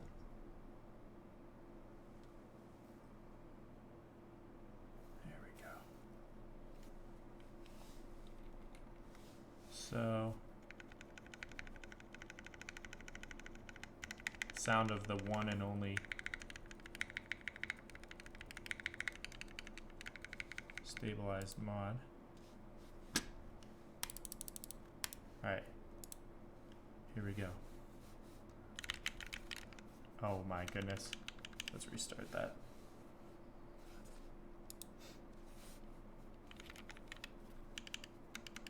Oh man, I foretold I would be very slow on this layout, but it's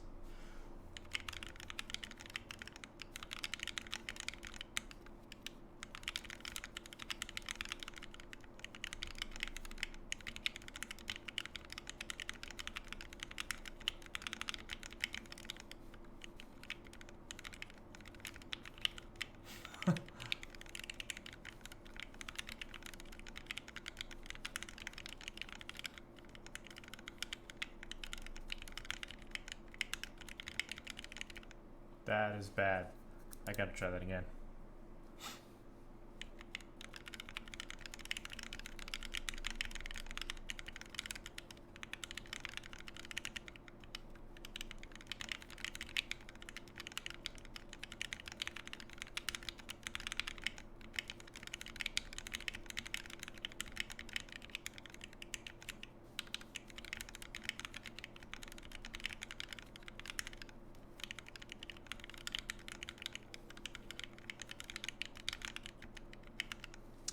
All right, one more.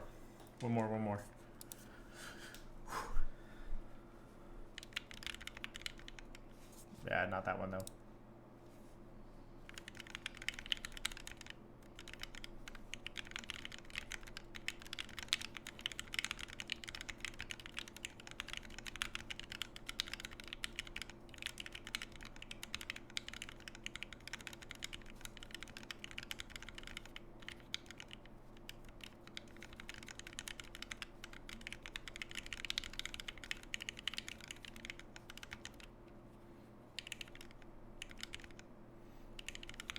Oof, that was even worse.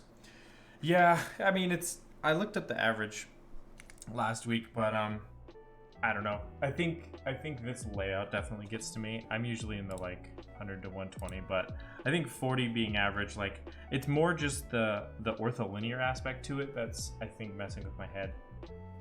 So, anyways, feels good though. I like these Snow White switches. I mean, they're just a JWK recolor and all, but looped and filmed. Put them in an FR4 plate. What's not to love? I think I'm going to do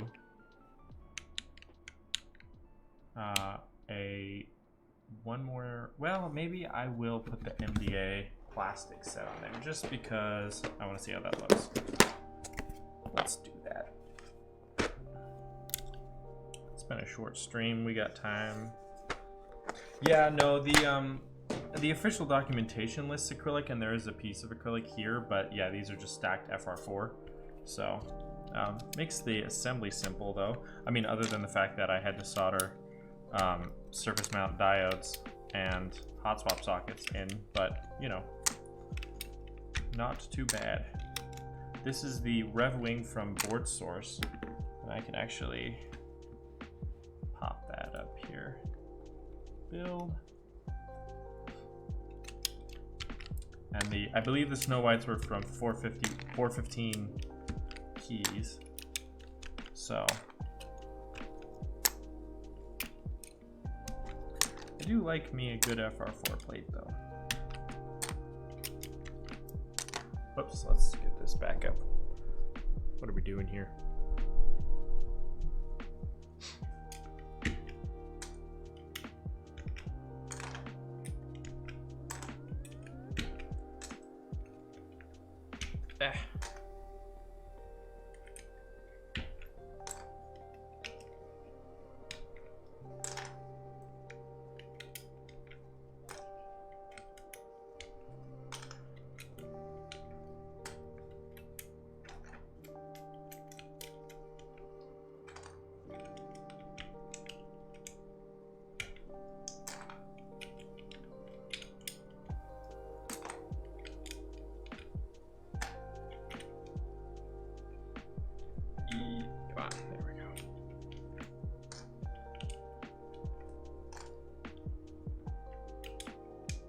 Oh, interesting.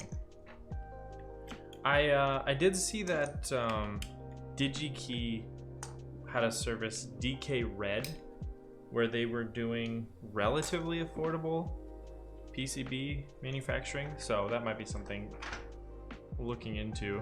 I think it was only like 2 or 3 weeks ago that they announced it, so it's relatively new. But let's see.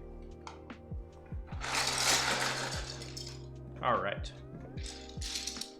let's use the 2.25U spacebar, and I might actually use the orange one. I'm not sure yet. We'll keep our options open. They both look good.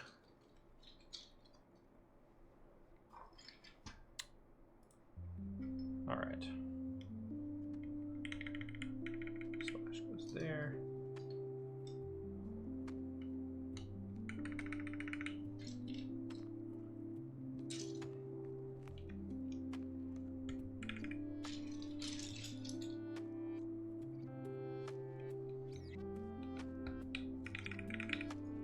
These are definitely like, they just feel chunkier. I don't know. They the walls of these caps are very thick, so might do a secondary sound test once I have everything installed on here. Oh, that's a space. We don't need that. Start chucking stuff I don't need. They do be kind of thick though.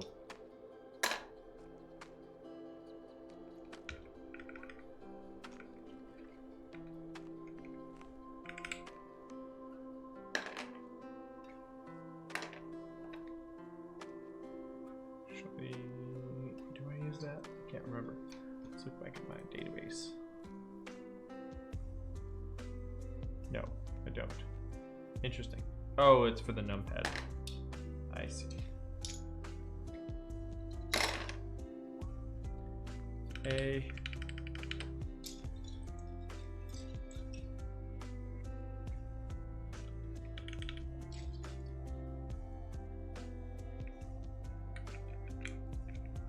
You know, I am liking the way these are looking, so it's probably gonna stay on here.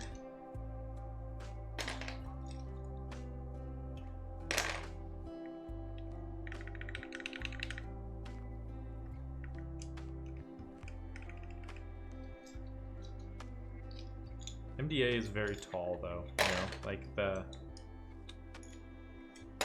but I guess though, to be fair, you never really have those higher rows, like, you know, like these ones, or even like this one, if you're only building a 40% because you're not using most of that, so you kind of get away with a lot.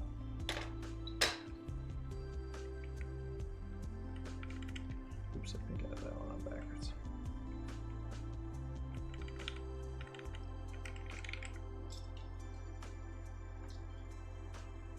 J, T,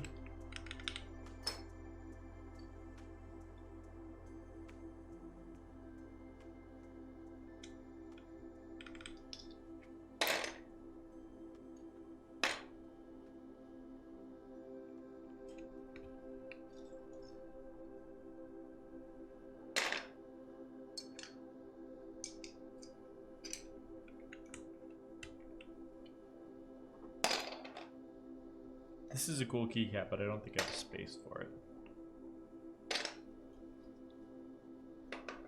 Or this one. But I like this is plastic. Very cool.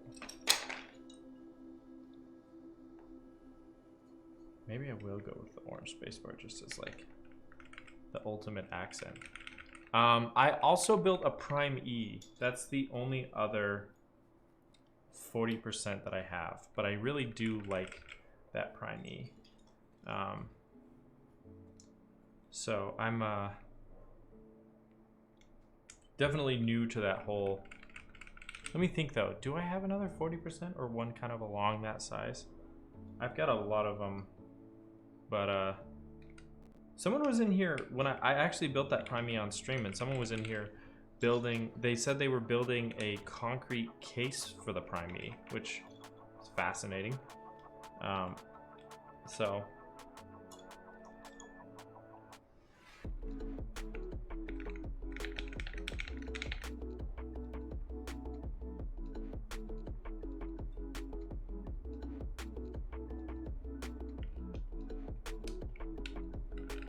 let me see though, I have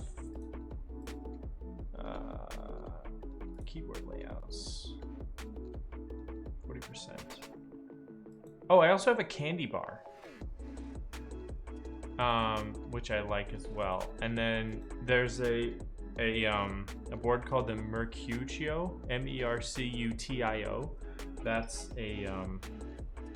a group buy that should be shipping in the next month or so.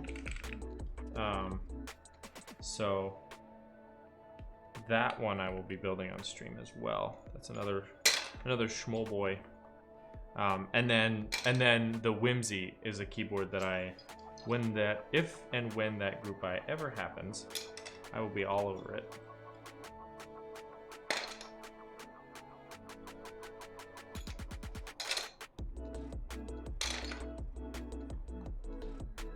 Yes, Whimsy.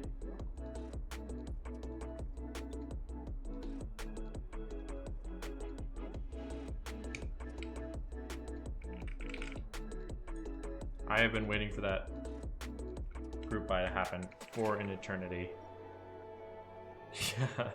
Yeah, it's gonna be really popular. I'm kind of, you know, I mean, it's like you say, right? Like, I feel like there's just so much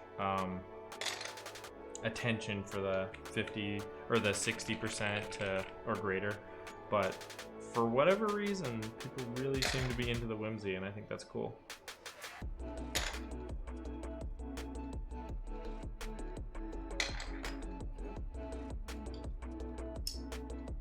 guess I could use these mods if I felt like it. I'll keep my options open.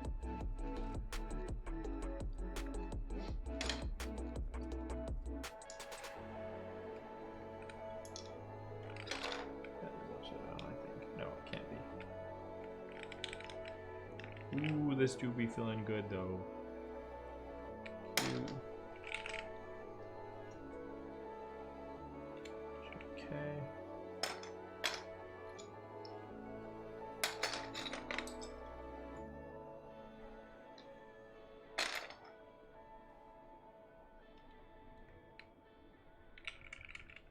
I'm definitely missing something on that row. Nope, just the B. Where's the B?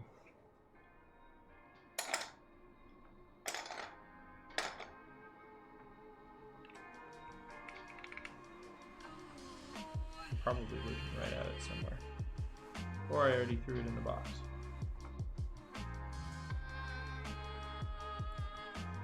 That would be a bummer.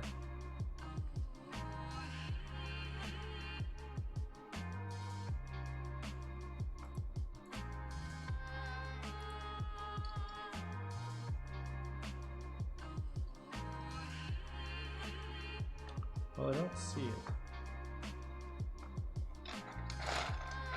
So it's incredibly possible I chucked it in there. Yup. I think for these edges though, I'm gonna go with this guy. Maybe, I don't know. Maybe these.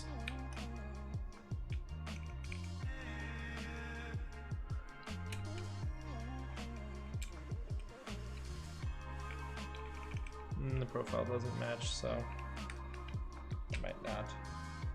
We'll see. Do 4 of those. Alright. Am I gonna get lucky and see it pressed against the side? Nope. Now, these did come from Mech Market, so they better not have mysteriously forgotten the keycap, but they were still in trays, so I'd be very surprised. That's an 8. Worst case scenario. Oh, there it is. B. I just missed it. Yeah, it's just like, for some reason I've found it's easier for me to see and access, but it's the eternal struggle. I'm like always torn, like what should I do? But I can stack up these little like deli containers fairly easily, and they hold even really big sets like this, so I don't know. Maybe someday I'll decide I don't want it anymore, but should we use this? That's not the right profile either. I may not find the right profile. Is this? Oh, it is.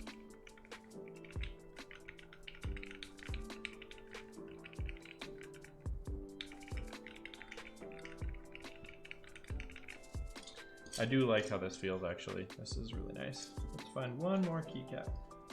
Chuck it on there, do one last sound test, and call her a day.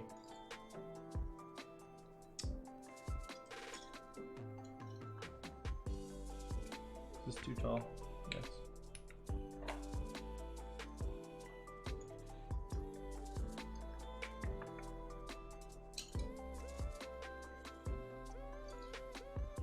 Oh yeah, that's true, that's true. Let's do that. And these ones don't make a ton of sense, but that's fine. I'll sort that out later. Alrighty. And I am thinking that the orange spacebar looks great on this. Just kind of ties it together. Otherwise, the only orange is kind of small, extra small font. So. All right.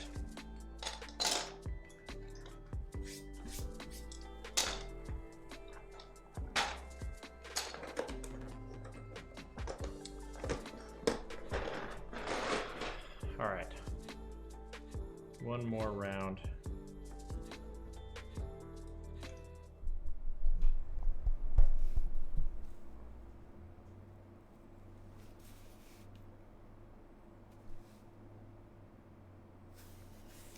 That do be looking fresh though.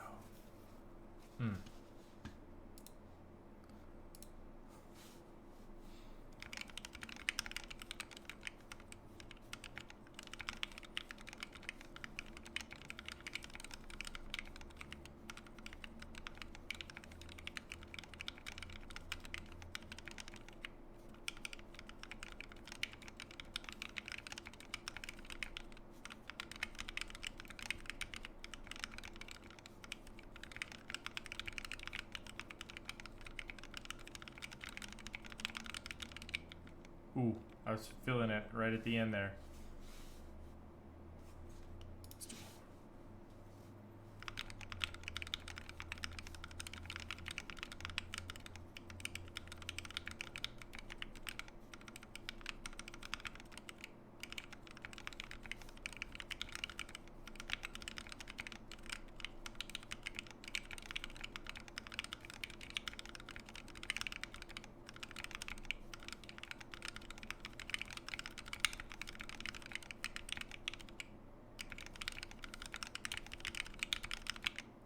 Whew. It does sound nice. All right, here's what I'm gonna do. I'm gonna practice on this thing. And every stream, I'm gonna come back here and I'm gonna try to hit 100 words per minute on this board. That's the plan. Yeah, let me pull up the, it's, hold on, let me check. I always forget the,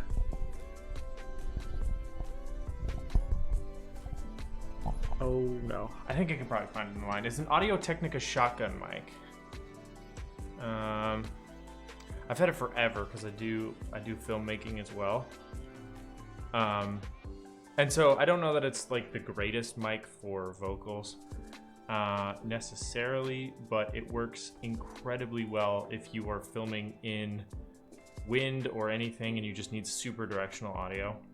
I believe it's the AT897. So I have a couple like desk mounted condenser type mics, but and for my audio interface, I have a Behringer audio interface. It's the Euphoria UMC 1820. I'm using it because I'm a drummer, as you can probably tell, and so I can plug 8 microphones into it if I want to record.